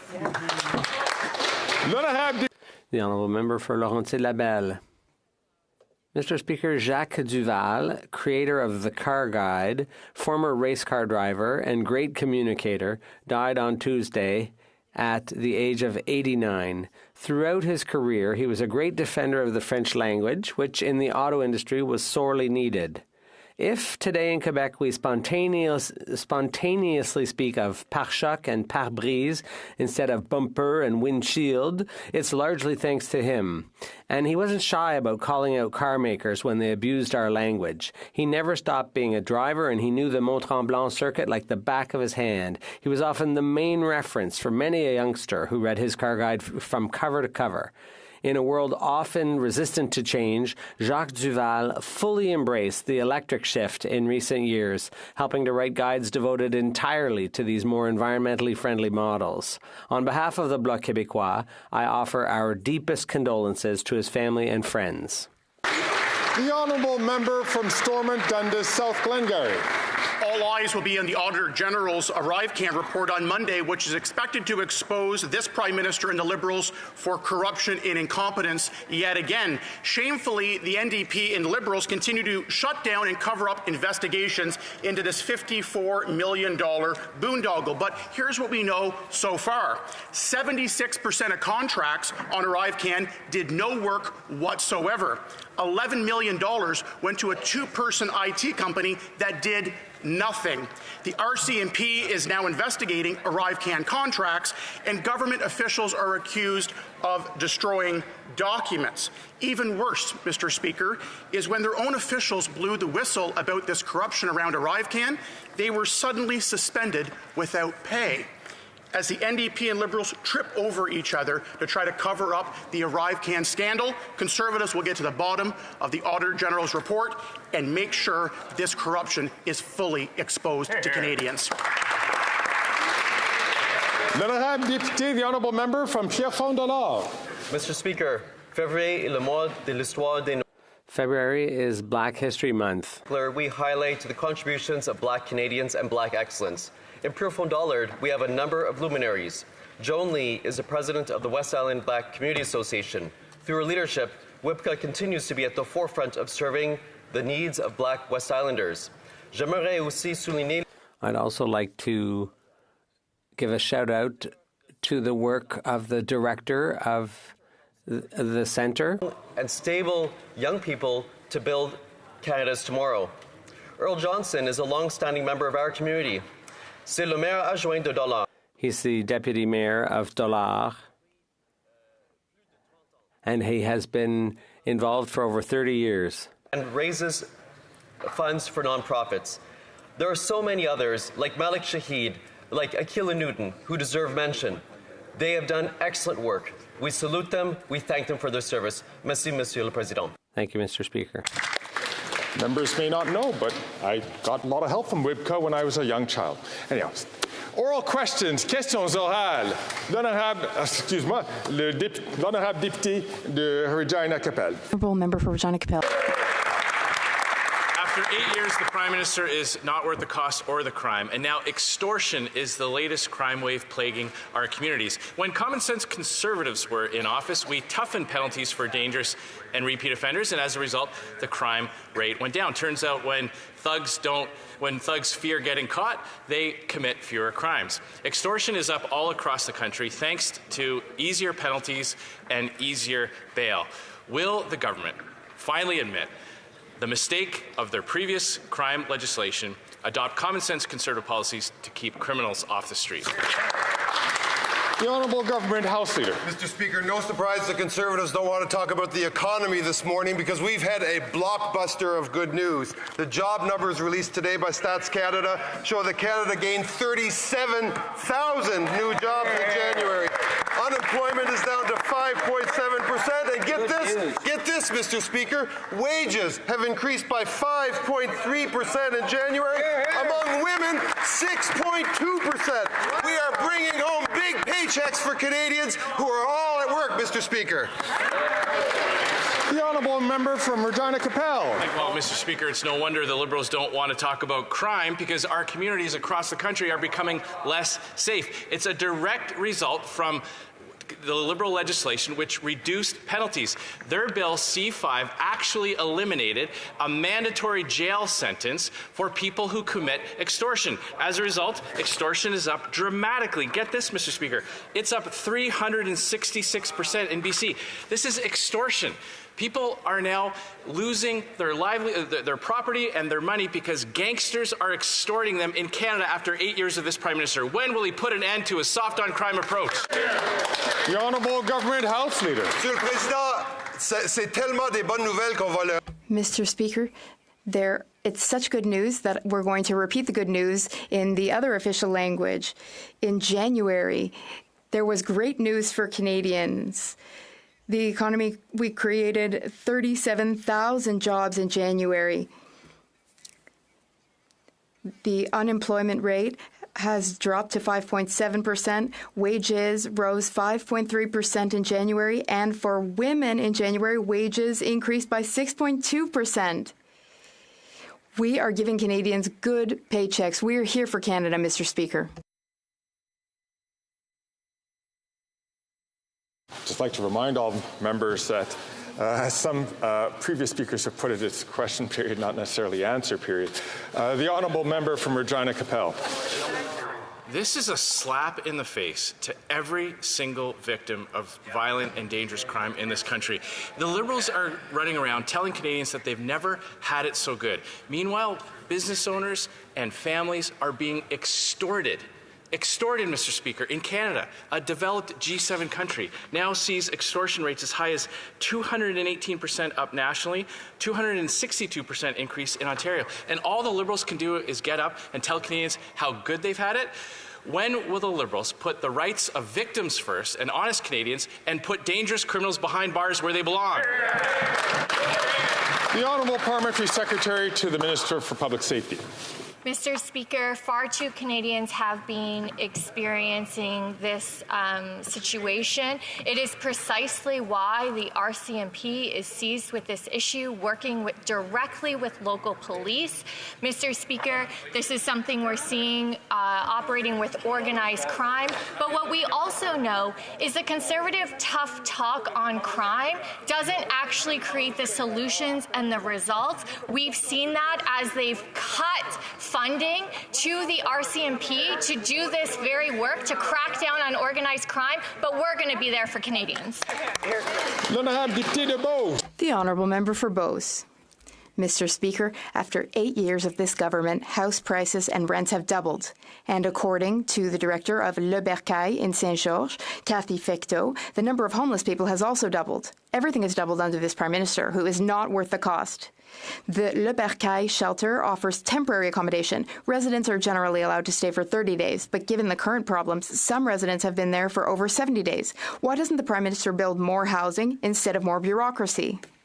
The Honourable Minister for Innovation. Mr. Speaker, I thank my colleague for his important question. For those in Beauce who are watching us today, they will notice that the government takes housing very seriously. We are reaching deals with provinces to build more housing. And as my colleague was saying, we have good news. The economy is doing well, and that will help Canadians everywhere in Canada. And another piece of good news, Mr. Speaker, Canada ranked not second, not third, but first for the battery chain. So we are investing in Canadians and in Quebecers and in the future of Canada. The Honourable Member for Beauce. Mr. Speaker, that reply just proves how out of touch this government is. They're asleep at the wheel. They need to get out of the way so that municipalities can build affordable housing, just as Victoriaville, Saguenay, and Trois-Rivières have done. Due to the lack of housing and resources, the Bercaille shelter in the riding next to mine has had to close its doors. As a result, the community is facing an increase in homelessness. When will the government help our rural communities to build affordable housing? The Honourable Transportation Minister. Mr. Speaker, the Conservatives want to talk about housing. They wouldn't even be able to build a small cabin. They insult the mayors of Quebec. They've insulted the mayor of Montreal, the mayor of Quebec. They're insulting mayors all over the place. While they're doing that, we signed a $900 million deal with Quebec, including $1.8 million to speed up home building, not just in Montreal and Quebec and Trois-Rivières, but everywhere throughout Quebec. And that's teamwork. That's collaboration. The Honourable Member for Salaberry-sur-Roi. The media crisis has now affected another part of our democracy and media landscape. 4,800 jobs will be cut at Bell. That's in addition to all the cuts at Mediacorp and Radio-Canada, CBC. The industry has been crumbling for years because the federal government has not taken significant action. Meanwhile, the regulatory framework at the CRTC has not been advancing. Now, C18 is positive. We accept cuts for Google, but these job losses are ongoing. When will the minister take action? The Honourable Canadian Heritage Minister. Mr. Speaker, I would like to remind my Bloc Québécois colleague that we have taken action since we formed government in 2015. In fact, we have collaborated very well with the Bloc Québécois on many files. The colleague mentioned the CRTC and the Act. It took us 3 years to pass that legislation because the Conservatives opposed it every step of the way. And the same goes for the Online News Act. Conservatives engaged in so much obstruction. Meanwhile, we are trying to help media. The Honourable Member for Salaberry-sur-Roi. Ottawa needs to take action while there are still jobs to save. We need an emergency fund to prevent further funding. We need a tax credit for announcers in traditional media. We need to increase ad investments for traditional media and decrease of liberal investments going into the pockets of Meta. We also need a Prime Minister who takes action rather than just being satisfied with blaming the Conservatives. When will they act? The Honourable Canadian Heritage Minister. Mr. Speaker, I would like to remind my colleague that we have taken action, and thanks to all of our efforts, we were able to modernize the Broadcasting Act. And no one thought we would manage to get a deal with Google, but we got $100 million a year plus interest, and it will be indexed to inflation. Also, Mr. Speaker, we implemented tax credits to support newsrooms. We implemented a fund for local journalism. Mr. Speaker, we don't want to help big businesses get richer and richer like the Conservatives would do. We will continue to support journalism, Mr. Speaker. The Honourable Member for Burnaby, New Westminster. Labrador, the Liberals have let the housing crisis get so bad that the province is forced to buy up hotels to house people who live in tents. This government's inaction has made provinces resort to desperate, improvised measures. Canadians deserve to live in dignity, in safe, secure, affordable homes they can call their own, not in tents in the coldest climate on earth. When will this government start stepping up to provide solutions to the St. John's housing crisis so that people don't have to live in tents anymore? Here. The Honourable Parliamentary Secretary. Thank you very much, Mr. Speaker. Everyone in this country has a right to housing, and it's unacceptable that any Canadians are sleeping out in the cold. That's why we've doubled funding to help community tackle homelessness and recently announced $100 million to help protect the most vulnerable 85 communities across the country. Our investments throughout our time in government are paying off. We prevented over 125,000 people from becoming unhoused and placed over 71,000 people experiencing homelessness in permanent housing. We're ready to work with parties that are serious about housing. I'd like to thank the Honourable Member for his question. There's a lot more work to do. We're up to the task. The honourable member from Nanaimo Ladysmith. Mr. Speaker, people in Nanaimo Ladysmith are relying on food banks now more than ever before. And what is this Liberal and Conservative corporate coalition doing? Pointing fingers at one another over who has the most grocery lobbyists in their back pocket.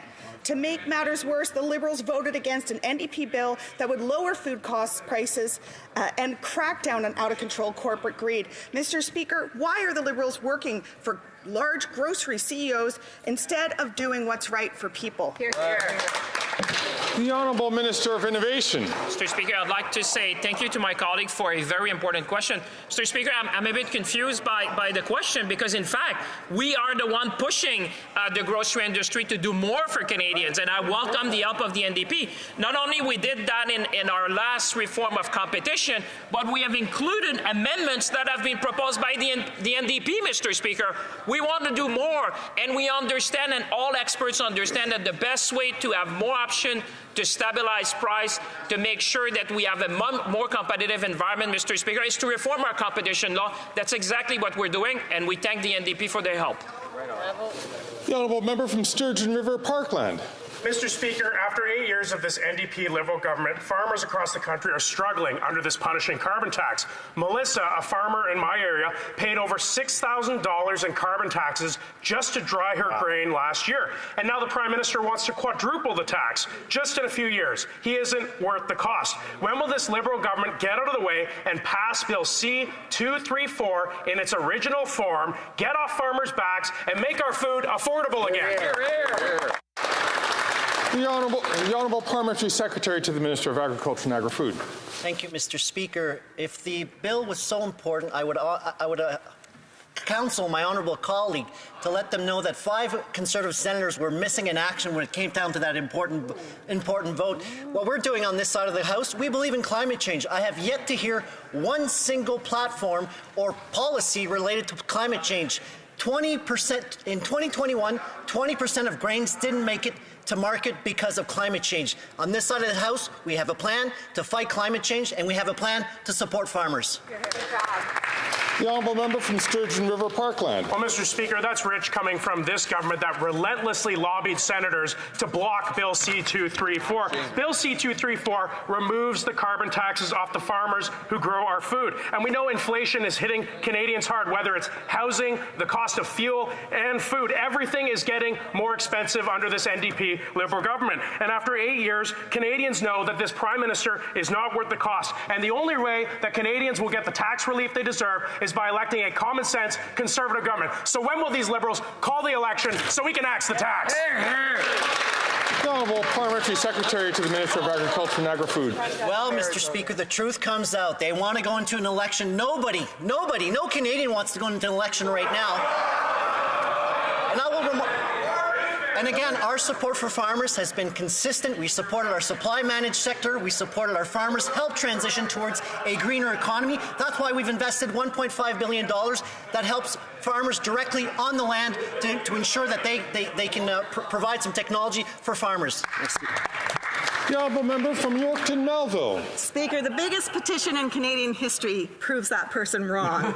Ray Orb, Saskatchewan Association of Rural Municipalities, has indicated that our farmers can expect to lose 8% of their total net income if the carbon taxes quadruple this spring. This Prime Minister is not worth the cost to our growers, our truckers, and everyone who is struggling to put healthy food on the tables of their families.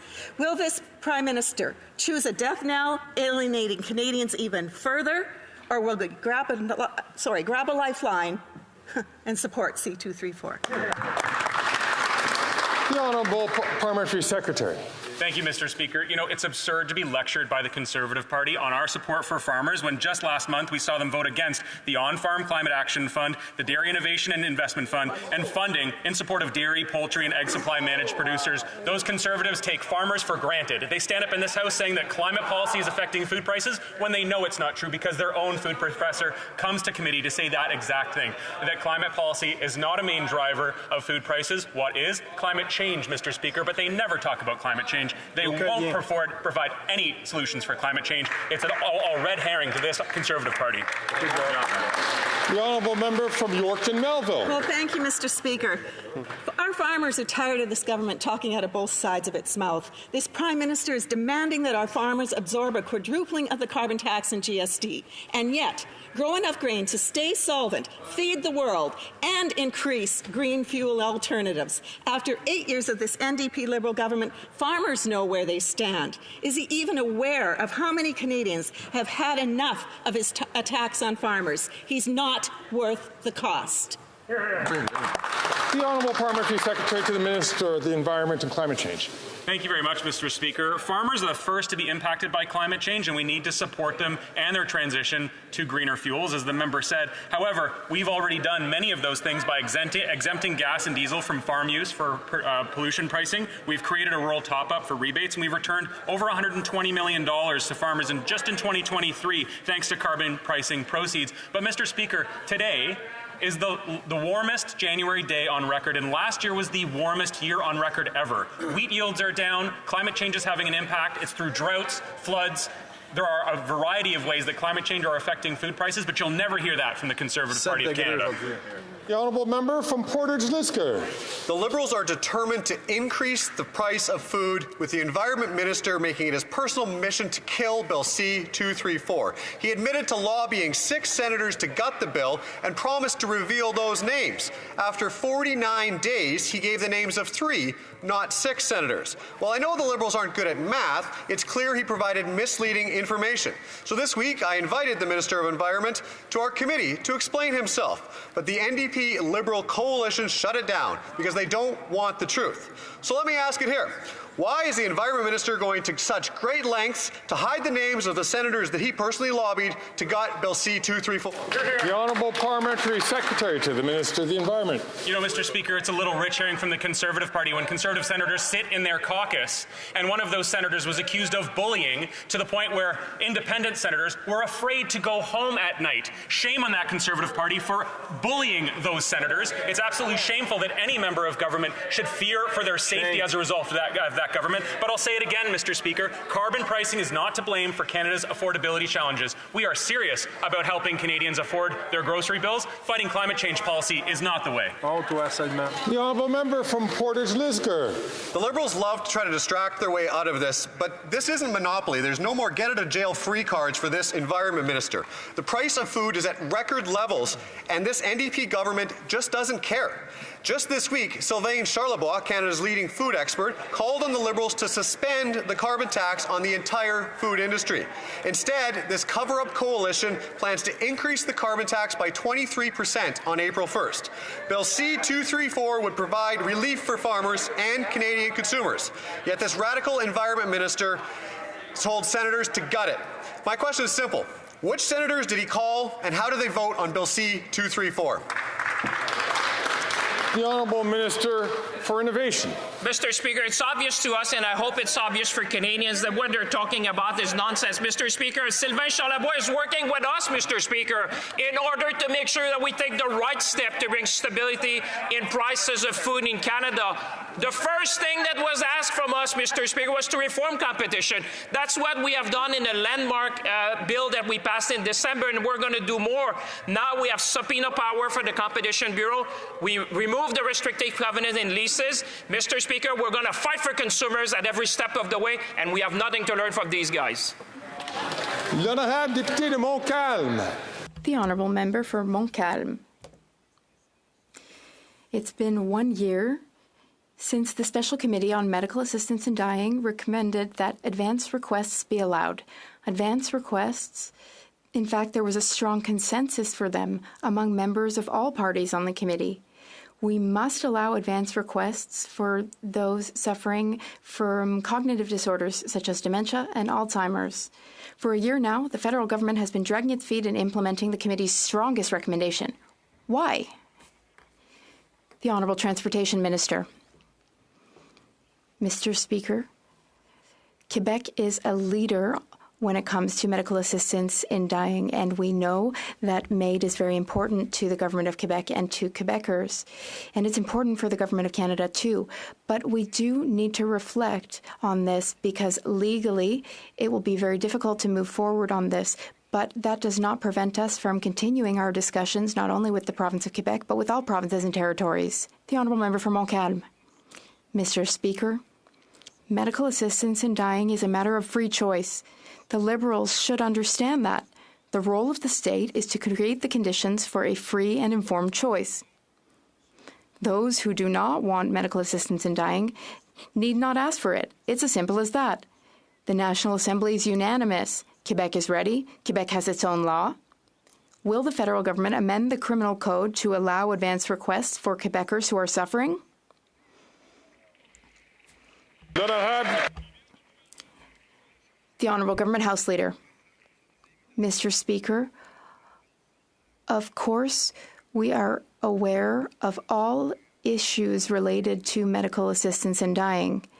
I would like to repeat to my colleague and to the Parliament that we need a bill before this House. There is a deadline, March 17th, a deadline to suspend some things. But that deadline extension reflects a consensus from the mixed committee on MAID. Now, we will continue to study the matter of advance requests, but we do have our deadline. Wisconsin. Mr. Speaker, after 8 years of this Liberal NDP government, this Prime Minister and his carbon tax are not worth the cost. That's because when you tax the farmer who grows the food, and you tax the trucker who trucks the food, and you tax the grocer who refrigerates the food, all of those carbon taxes get passed on to consumers. Now this Prime Minister wants to increase the carbon tax another 23% on April 1st. Mr. Speaker, when will this Prime Minister give Canadians a break and cancel his inflationary carbon tax? The Honourable Parliamentary Secretary to the Minister of Agriculture and Agri-Food. Thank you, Mr. Speaker. The honourable member raised an important point. He knows very well, if he was at the Agriculture Committee this week, that there is no evidence to suggest that carbon pricing is increasing the price of food. The evidence shows that climate change has an impact on the price of food. And when the Leader of the Official Opposition goes around Canada, the only thing he wants to axe is axe the agriculture budget on the backs of farmers. The Honourable Member from Bow River. After 8 years of this NDP Liberal government, this Prime Minister is not worth the cost of groceries. A University of Saskatchewan study said Canadian farmers are at least 60% less emissions than the average of the world. I attended an irrigation conference this week of hundreds of farmers like Rob who told me it costs them tens of thousands in carbon tax to operate irrigation. And there is no rebate, and they all want it gone. When will the NDP Liberals give farmers and families a break past C-234 and axe the tax? Great question. Honourable Parliamentary Secretary to the Minister of Agriculture and Agri-Food. Mr. Speaker, slogans will not help farmers. On this side of the House, we've always believed that supporting farmers is important, and that's why we've invested 25% more in the agricultural budget, something that the Leader of the Official Opposition cut while he was sitting at the cabinet table. Maybe the honourable member should have a conversation with the Leader of the Official Opposition, because I haven't yet seen an agricultural policy from the Conservative Party of Canada. The Honourable Member from Central Okanagan, Similkameen Nicola. Mr. Speaker, after 8 years of this NDP Liberal government, Kelowna is in housing hell. Rents have doubled. Mortgage payments have tripled. Tent cities and long lineups of food banks are now commonplace. The Housing Minister touts investing millions in Kelowna through his Housing Announcement Fund, or HAF. Can the Minister please share specifically how many homes in Kelowna, funded by last October's announcement, will start construction this year? Or has he been too preoccupied with polls, press releases, and photo ops, the point he's too clever by half? Well, Parliamentary Secretary to the Minister of Housing, Infrastructure and Communities. Thanks very much, Mr. Speaker. I'm hoping the Honourable Member will come with me to 651 Cambridge Avenue in Kelowna to see a 75-unit construction, $4.6 million invested in the city of Kelowna that he voted against. Mr. Speaker, we're getting housing built in this country. Time and time again, the Conservatives pretend during this hour of the day during question period to care about housing, but when it comes to voting on funding, they're absent. They vote against funding, and when they've promised that when they form government, they will cut all funds, raise taxes on builders. We're going to get the job done. We're serious about housing. The honourable member from Central Okanagan, Similkameen, Nicola. You can't give a number because they didn't require it. Kelowna's half-action plan only refers to, and I quote, investments in affordable housing such as land acquisition, investments in housing-related infrastructure such as sewer and water, and investments in community-related infrastructure that supports housing such as sidewalks, bridges, and bike lanes.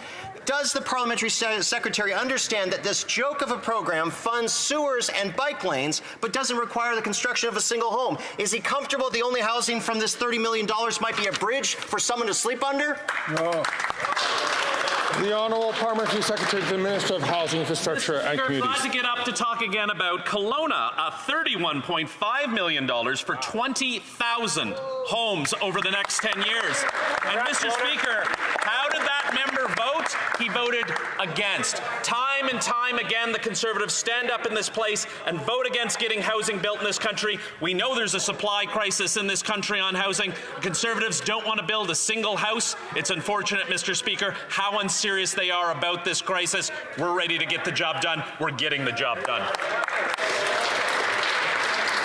I'd like to encourage all members, all ministers, to please wait your turn to answer the question that's asked so that we can all hear the answer. The honourable member from Courtenay, Alberni. In just 2 days, Belleville has seen 23 drug poisonings. They've declared a state of emergency because the mayor says emergency services and funding are stretched too thin. The toxic drug crisis keeps getting worse while the Liberals take a patchwork approach. Then there's Conservatives who spread harmful disinformation instead of offering real solutions. 42,000 people have died since 2016. We need a coordinated, compassionate, and integrated response. When will the minister finally declare the toxic drug crisis a national public health emergency? When? The Honourable Parliamentary Secretary. Of course, our heart goes out to the people of Belleville and their loved ones impacted by this crisis. We agree with the Mayor, this is a horrible crisis. Minister Sachs has spoken with Mayor Ellis to discuss how we can work together alongside the Government of Ontario, guided by our compassionate and comprehensive approach. People who use substances, their families and communities need us to use every tool at our disposal. The honourable member from Edmonton, Strathcona. A year ago, a tailings pond at Imperial Oil's Curl site in northern Alberta overflowed. It spilled 5.3 million litres of cancer-causing toxins into the environment, and even worse, it was shown that the pond had been leaking for years and is still leaking. And both Imperial Oil and the Alberta Energy Regulator knew, but they didn't tell the community. And what has this government done to hold Imperial Oil or the AER accountable for this disaster? Nothing. When will the minister do his job and make sure that the land and water that Albertans depend upon is finally protected? Hear, hear. The Honourable Parliamentary Secretary to the Minister of the Environment and Climate Change. Thank you very much, Mr. Speaker. I greatly appreciate the advocacy from the member on the environment and protecting the environment. She's absolutely right, and that's why the Environment Committee called CEO Brad Corson to committee once again just before the holidays, Mr. Speaker. I had the opportunity to hold his feet to the fire, tell him that Canadians are not satisfied with their environmental protection strategy, if you can call it that, Mr. Speaker. The Athabasca River deserves better protection, and the 5.3 million litres of tailings that have leaked into that river are causing poisonings, they're causing deaths, it's causing environmental destruction, and Imperial Oil must clean up their mess. The Honourable Member for Saint Laurent. Mr. Speaker, as a member of the Aerospace Committee, I was delighted to take part this week in an event organized by the aerospace industry in Canada. This industry is a strength for our economy, our workforce, and our global growth. Can the Minister of Innovation talk about the importance of this sector in Quebec and across the country, as well as the way in which we will continue to support the work being done by that industry? Thank you. The Honourable Minister of Innovation. Mr. Speaker, I want to thank my colleague, the member, for her leadership when it comes to the aerospace industry. Not only is this one of the most innovative industries, but also one of the most important ones in the country.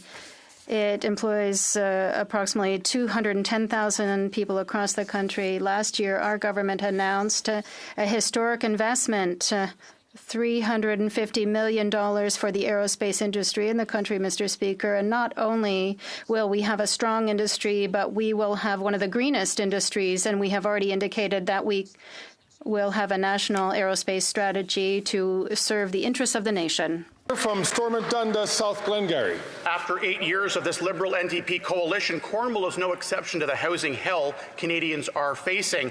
Rents and housing costs have doubled, and new homes and rentals getting built are desperately needed. And here's the worst part. Cornwall is finalizing plans for a 500-unit residential project, but is being blocked by a gatekeeper, this Liberal government. Transport Canada has dithered for 8 years on plans to transfer an intersection that would allow the entrance for this new project to be built. Will the Housing Minister tell the Transport Minister to stop blocking this important residential project for Cornwall? Yeah, good question.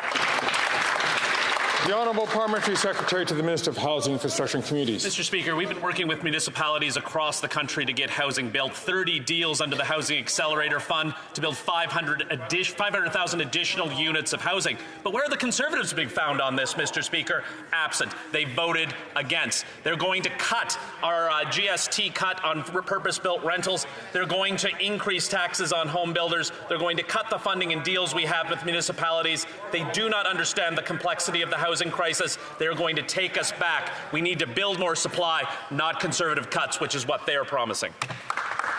The Honourable Member from Stormont Dundas, South Glengarry. What a sad state of affairs with these Liberals. After 8 years of dithering and delaying and working with local partners to actually get something done, they don't even know what they're talking about. They couldn't even acknowledge the local issue after 8 years of trying to actually get this done. It is one parcel of land at an intersection of Brookdale and Water Street in Cornwall that everyone's in agreement on. The Grand Chief of Akwesasne, the Mayor of Cornwall are all on board and want to get this transferred so shovels can get in the ground right away. Will the Liberals finally get out of the way, transfer the intersection so housing, 500 units, can finally get built this year in Cornwall? It's not that hard. It's not that hard. The Honourable Parliamentary Secretary to the Minister of Housing, Infrastructure and Communities. Thank you very much, Mr. Speaker. While the Leader of the Opposition is going across the country picking fights with local mayors, we're working with municipalities to get the job done. We're happy to work with municipalities like Cornwall and across the country. However, what does the Conservative Party have to offer on their housing policy? It is cuts. It's increasing taxes on builders who are building purpose-built rentals. They don't understand the seriousness of the housing crisis. They don't have a plan. They'll take us backwards. We're going to get the job done. We understand this is an issue of supply, Mr. Speaker. We're going to get the houses built. The Honourable Member for Montmagny-Lilley, Kamouraska, Rivière-du-Loup. After 8 years, this government is not worth the cost. The cost of housing has doubled in 8 years. After all the years in government and all the money they announced, housing starts have dropped, particularly last December when housing construction in Canada dropped by 28%. Will this government follow our common sense ideas, as with car theft, and put in place as quickly as possible these ideas? To the Minister of Housing, Infrastructure and Communities. Thank you very much, Mr. Speaker. Again, we see the Conservatives during the hour of question period pretend to care about housing, to bang their fists on the table, to demand more work on the file. But when it comes to actually voting on housing funding, they stand up and vote against, time and time again. The government of Canada has invested $900 million in the province of Quebec. How did that member vote, Mr. Speaker? He voted against it. Wow. The Honourable Member for Montmagny-Lilley, Kamouraska, Rivière-du-Loup. Mr. Speaker, instead of consultations and announcements, here are some common sense ideas to tackle the problem. Selling federal lands and buildings to build housing, giving bonuses to municipalities that issue permits faster, and reduce bureaucracy. The CIBC said in a report published yesterday that in order to lower housing costs, 5 million housing units and homes will need to be built over the next 6 years. That's a lot of construction. Will this government use our common sense ideas to resolve the housing problem crisis for once and for all? The Honourable Minister of Transport.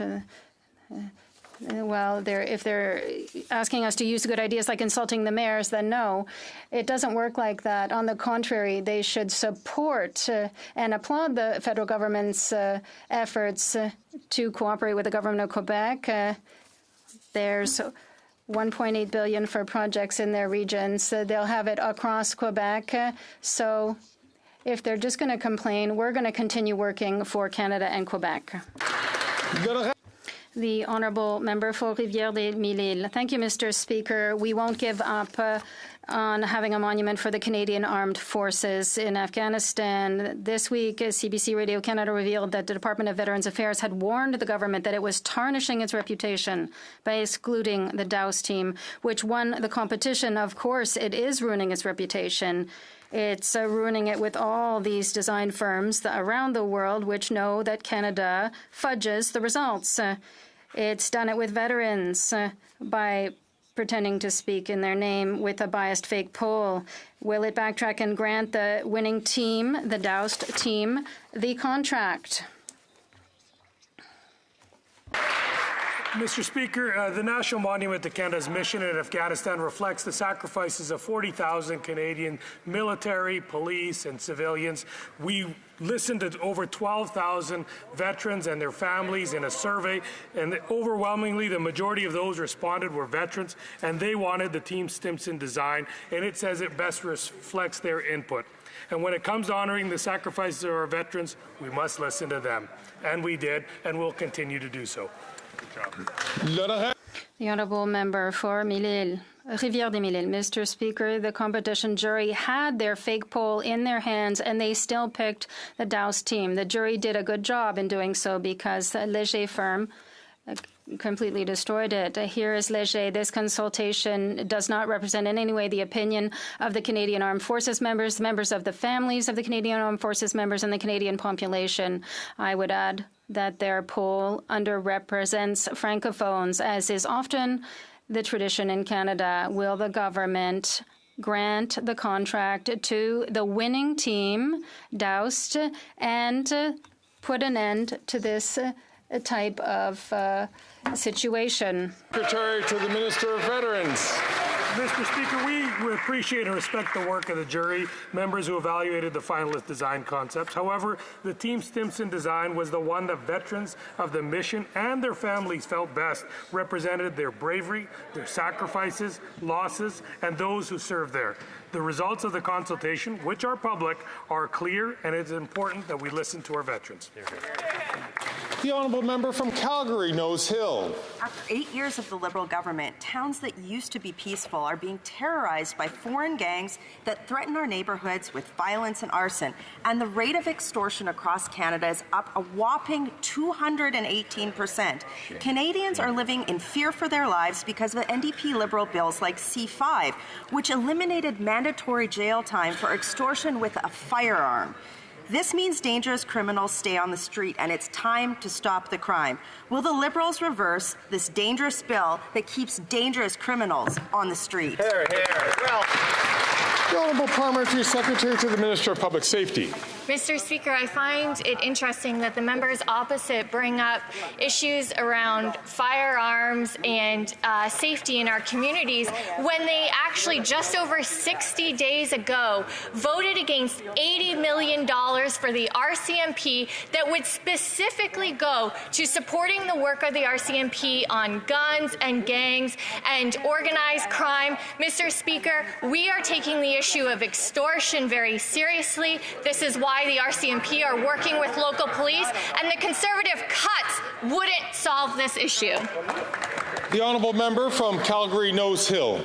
But 8 years ago, under the last Conservative government, extortion was down. It was 5 times lower, and the budget was balanced. And the Mayor of Surrey has taken note in a letter pleading with the Liberals to do something about the explosion of life-threatening extortion in her community. She said she has terrified people in her community.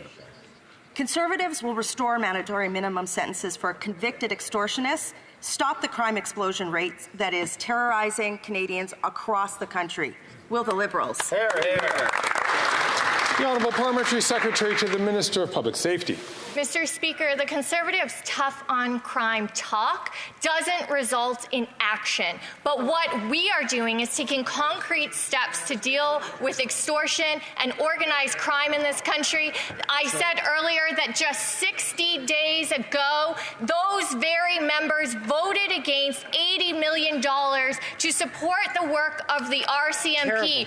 Cuts have consequences, and the Conservatives have not learned their lesson that when it comes to dealing with safety in this country, we need to invest in the expertise of our police forces. The honourable member from Caribou, Prince George. Earlier this week, 17 Belleville, Ontario residents died from overdose in a span of 24 hours. 14 of those deaths were in a 2-hour span. Since 2016, 42,000 Canadians have died from opioid-related overdose. This Prime Minister has spent $1 billion making it easier for Canadians to get drugs, but harder for them to get into recovery. After 8 long years, this Prime Minister is just not worth the cost.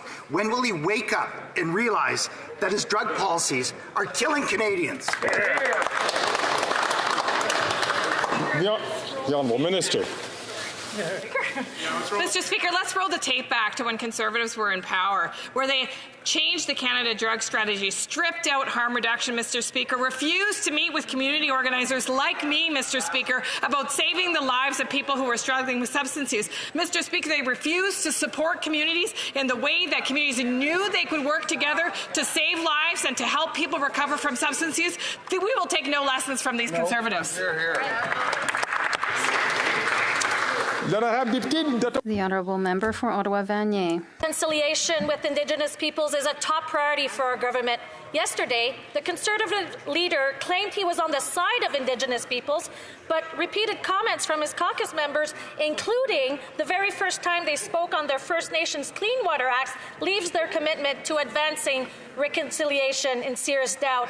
And I'm proud to be part of a government that is working to create growth and opportunities so that everyone has a fair chance to succeed. To the Minister of Indigenous Services, how is our government already working on economic reconciliation?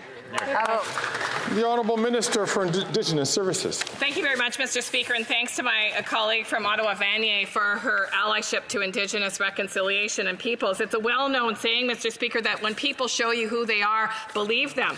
And so a few lines in a press conference doesn't change the Conservatives' track record on reconciliation, including just a few days ago. When you look at the stereotypes that the Member of Parliament from Saskatoon-Wildwood was actually expressing here in the House of Commons. Yesterday, we brought together Indigenous leaders and some of the biggest players in the financial sector to speed up opportunities for economic growth. And as John Davey, VP at Scotiabank, put it, it's about putting power in the hands of Indigenous business. I hope the Conservatives will get on board. The honourable member from St. Albert, Edmonton. Mr. Speaker, after 8 years, this NDP Liberal government is not worth the cost of their $54 million Arrive scam debacle. $11 million went to a company that did no work. 76% of contractors did no work, and the app itself didn't work. And now we learn that these Liberals awarded nearly $350,000 in bonuses to senior executives who presided over this corrupt mess. What the hell is going on? Disgrace. I would like to remind members, please, to be very concerned about the language that they use. I know the honourable member normally doesn't use such language, but I do ask all members to be mindful of the language that they employ in this House. The Honourable Parliamentary Secretary to the Minister for Public Safety. Mr. Speaker, once again, we have concerns about some of the initial reporting, but Mr. Speaker, we designed the ArriveCan app to help Canadians during the global pandemic. But with that being said, we will never risk the integrity of our procurement process. Any contracts that the government issues, we expect to be issued properly. Mr. Speaker, the President of the CBSA has already put in some interim changes on the procurement process, and we look forward to the results of the full investigation. The honourable member from Leeds, Grenville, Thousand Islands and Rideau Lakes. Well, last week at committee, we learned that the Liberal government knew about conflicts of interest at their billion-dollar green slush fund, with $150 million that's been embezzled. After 8 years, we know that this Prime Minister certainly isn't worth that cost. Members at the Ethics Committee will have the opportunity to call witnesses, including ministers and officials who now have demonstrated a changing story between what we've heard in terms of facts and what they've spun in terms of narrative. How will the cover-up coalition vote on exposing these truths? The Honourable Minister for Innovation. Mr. Speaker, actually, I'm very happy that the member asked the question because it helps me to remind Canadians that the Conservative, Mr. Speaker, are not only against climate change, but now they're against institution of Parliament, and they're against helping our small and medium-sized businesses, Mr. Speaker. On this side of the House, Canadians should know we believe that we need to fight climate change. We believe in our small and medium-sized businesses, and we believe in clean technology, Mr. Speaker. Our children and our grandchildren deserve that we act. This is exactly what we're going to be doing, and we will restore governance to make sure this happens, Mr. Speaker. The Honourable Member from Leeds, Grenville, Thousand Islands and Rideau Lakes. Well, Mr. Speaker, what Conservatives believe is that when Liberals know about embezzlement by their insiders to the tune of $150 million at their billion-dollar green slush fund, is that there must be accountability. This minister and his predecessor were aware of the allegations and knew of the facts of conflicts of interest because they were told, but they did nothing about it until they were caught. Their members, NDP members and Bloc members, are going to have the opportunity to vote on a motion to open this study at the Ethics Committee. So will they continue the cover-up, or will they stand for accountability with Conservatives? The Honourable Minister for Innovation. Speaker, Canadians who are watching that this morning, and I'm sure there are many, should be really worried about these Conservatives. Not they're attacking anyone who's going to fight against climate change, but even more, Mr. Speaker, what you're seeing on display, and Canadians watching at home, they're going to attack institution of Parliament, Mr. Speaker. The entity they're talking about was created by Parliament, Mr. Speaker. On this side of the House, like I said, we believe we need to fight climate change. We believe in small and medium-sized businesses, and we believe we need to invest in clean technology to ensure a better future for our children. The Honourable Member from Cloverdale, Langley City. Mr. Speaker, Bill S5, Strengthening Environmental Protection for a Healthier Canada Act, received royal assent on June 13th. This bill modernizes the Canadian Environmental Protection Act by recognizing the right to a healthy environment as provided under the Act, strengthening Canada's chemicals management regime, and increasing transparency in the way that it is administered. Our government is working to implement the modernized Act through several initiatives. There will be opportunities for public input and participation in these different initiatives. Can the Parliamentary Secretary to the Minister of Environment and Climate Change update this House on the implementation? Thank you. The Honourable Parliamentary Secretary to the Minister of the Environment and Climate Change. Thank you, Mr. Speaker. I'd like to thank the member from Cloverdale, Langley City for all the work that he did to advance the Canadian Environmental Protection Act. That's an implementation framework that will be developed within 2 years of the royal assent of Bill S5, and through robust engagement with opportunities to continuously improve that framework, we're engaging with Canadians. And yesterday, a discussion document was published for public comment and feedback, and now Canadians from coast to coast to coast can provide feedback on the document during our 60-day public comment period between now and April 8th, 2024. Thank you, Mr. Speaker. The Honourable Member from South Okanagan, West Kootenay.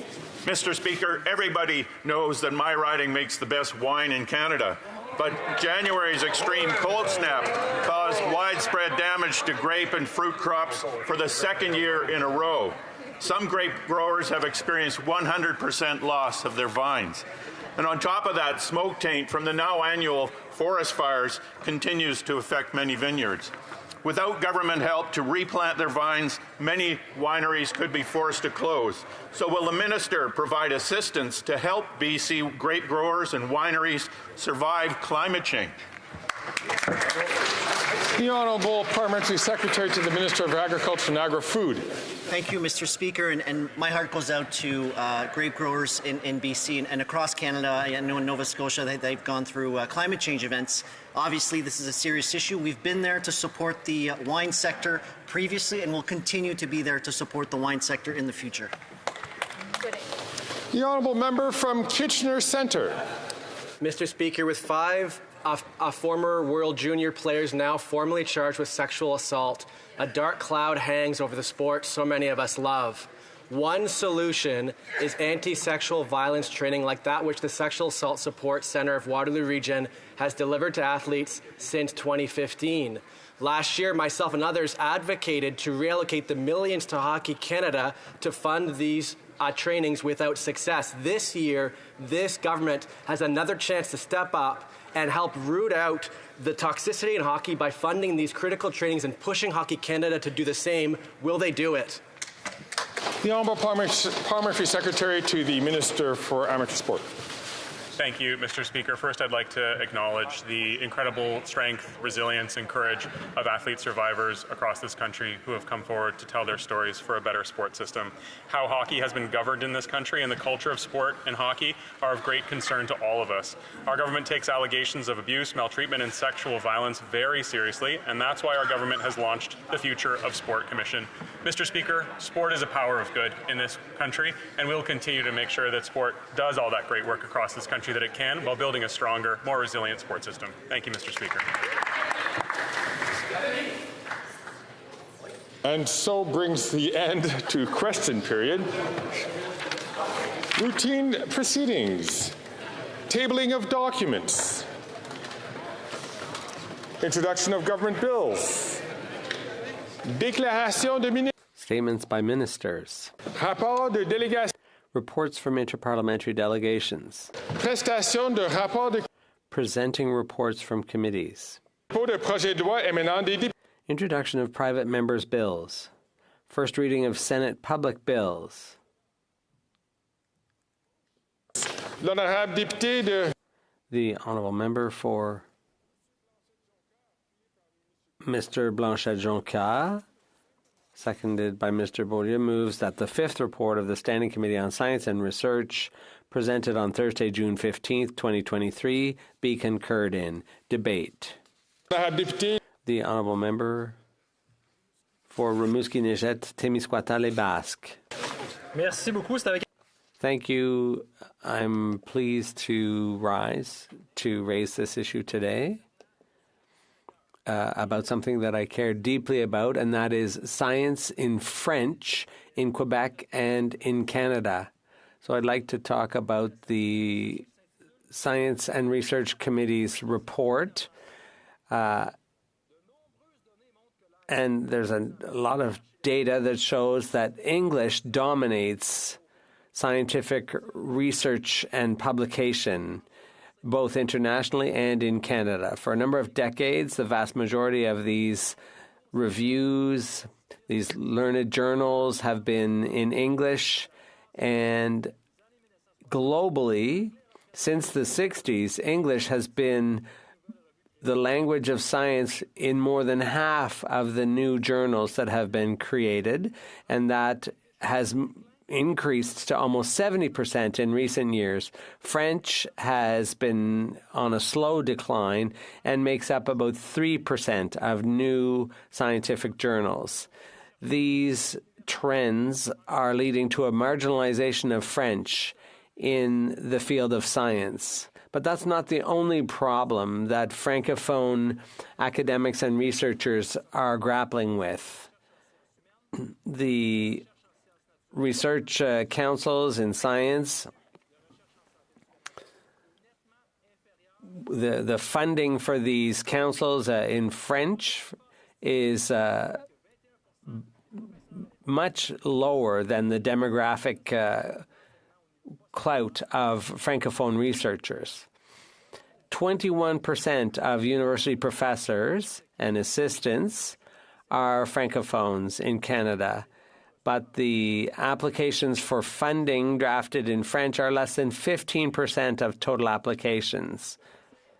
The Human Science Research Council receives more applications in French than the other two councils, but the number has dropped to almost 25%, from almost 25% in 97 to less than 15% in 2019. According to census data in 2016, among the 21% of Francophone academics, 5.8% work outside Quebec, whereas the vast majority, 72.5%, work in Quebec. Researchers and academics work all over Canada, even in whether it's in English language, bilingual, or Francophone universities. But according to a report by Heritage Canada in 2021, 22,000 people were studying at the post-secondary level in French in universities outside Quebec, and 10,000 people were pursuing college studies in French outside Quebec. Among those, scientists, researchers, and academics encounter a number of obstacles when they decide to do research and publish their results in French.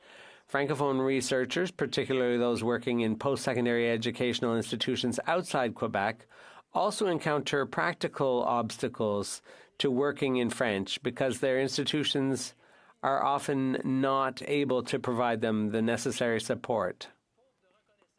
According to one academic, there's a lack of recognition, of financial support, of administrative support, or access to research assistance. And as a result, Francophone researchers are all too often invisible or forced to abandon their language and their identity and basically blend in with the Anglophone mass. This lack of support can be felt in a number of ways. Often, Francophone researchers have a higher workload than their Anglophone colleagues, and they often have to do extra things like translating documents, interpreting, and other communications-related tasks. According to a scientific study entitled The Manifold Costs of Being a Non-Native English Speaker in Science, on average, a researcher whose first language is not English spends 91% more time reading an article, 51% more time writing one, and they may need 94% more time to prepare. So there are a lot of inequities and barriers to non-Anglophone researchers when they have to work in a language other than their mother tongue. 30% of non-Anglophone researchers decide not to take part in conferences, and 50% don't give any oral presentation on their work. These disadvantages inevitably lead to a huge inequality in the progression of scientific careers as between English-speaking and non-English-speaking researchers. We also need to note that researchers in a minority language situation often lack resources to get their job done. They have to do more with less when they have to publish their results, and often they're overshadowed or overlooked by their Anglophone counterparts. According to Martin Normand, Francophone scientists work on the margins of the major research networks and are often isolated. Those who work in French on similar themes are often overlooked because Anglophones don't always understand their research. Francophone researchers in a minority language situation often lack support in publishing their work in French or in submitting their funding applications in French. Universities rarely have the support services in French for researchers, and many testimonies there's much evidence that there's a lack of Francophone research assistants because there is a shortage of students doing masters or doctorates in French. Under the circumstances, many Francophone researchers are forced to draft their funding applications and their research proposals in English. This is unfair because, as Janice Bailey pointed out, it's difficult to write scientific documents in a language other than one's mother tongue. And this is exacerbated by the fact that English dominates in the existing scientific literature. If the applications are done in English, you're more likely to get funding. works published in French are less well indexed in international databases as well.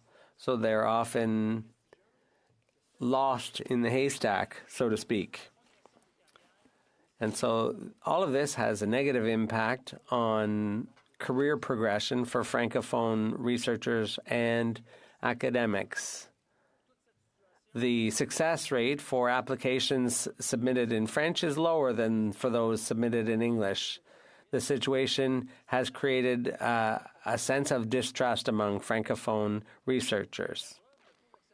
And the acceptance rate for funding applications to research institutes in health in Canada is 29% for applications in French versus 39% for applications in English. And that, Mr. Speaker, is over a 15-year period from 2000 to 2015. And so the funding is disproportionately lower for Francophone researchers. And there's been a concentration of funding for English language projects. From 2019 to 2022, over 95% of the research funding went to projects drafted in English. And we're talking about $8 billion of funding for research has gone to English language proposals. And for the three councils I mentioned earlier, the amounts are like 98, 95, and 81% of the total funding going to proposals drafted in English. Jean-Pierre Perrault, the president of ACFAS, conducted a poll among 515 French researchers in Canada, and the results showed that researchers publish in English to reach a broader audience, to be cited more often, to have better chances of getting funded, and to promote their careers. The consequences of choosing to work in French or in English on a researcher's career have been something that many researchers have raised in their testimonies. And there's a measure of the impact of an article is among the ways of measuring the impact of an article is the number of times it's been cited, and the impact factor is an indication of the visibility of a scientific journal. So the more often an article is cited, the higher its impact factor will be, and the more that article. All right, everybody. Anyone that's new to the channel, please like and subscribe. I'm letting you know now that I'm going to end the stream here. It does end at 2 o'clock, but it doesn't look like anything that matters is going to be spoke about. So there's no point in watching for the rest of the day. We'll be back again on Monday. Stay tuned. Have a good weekend. When it comes to evaluating research,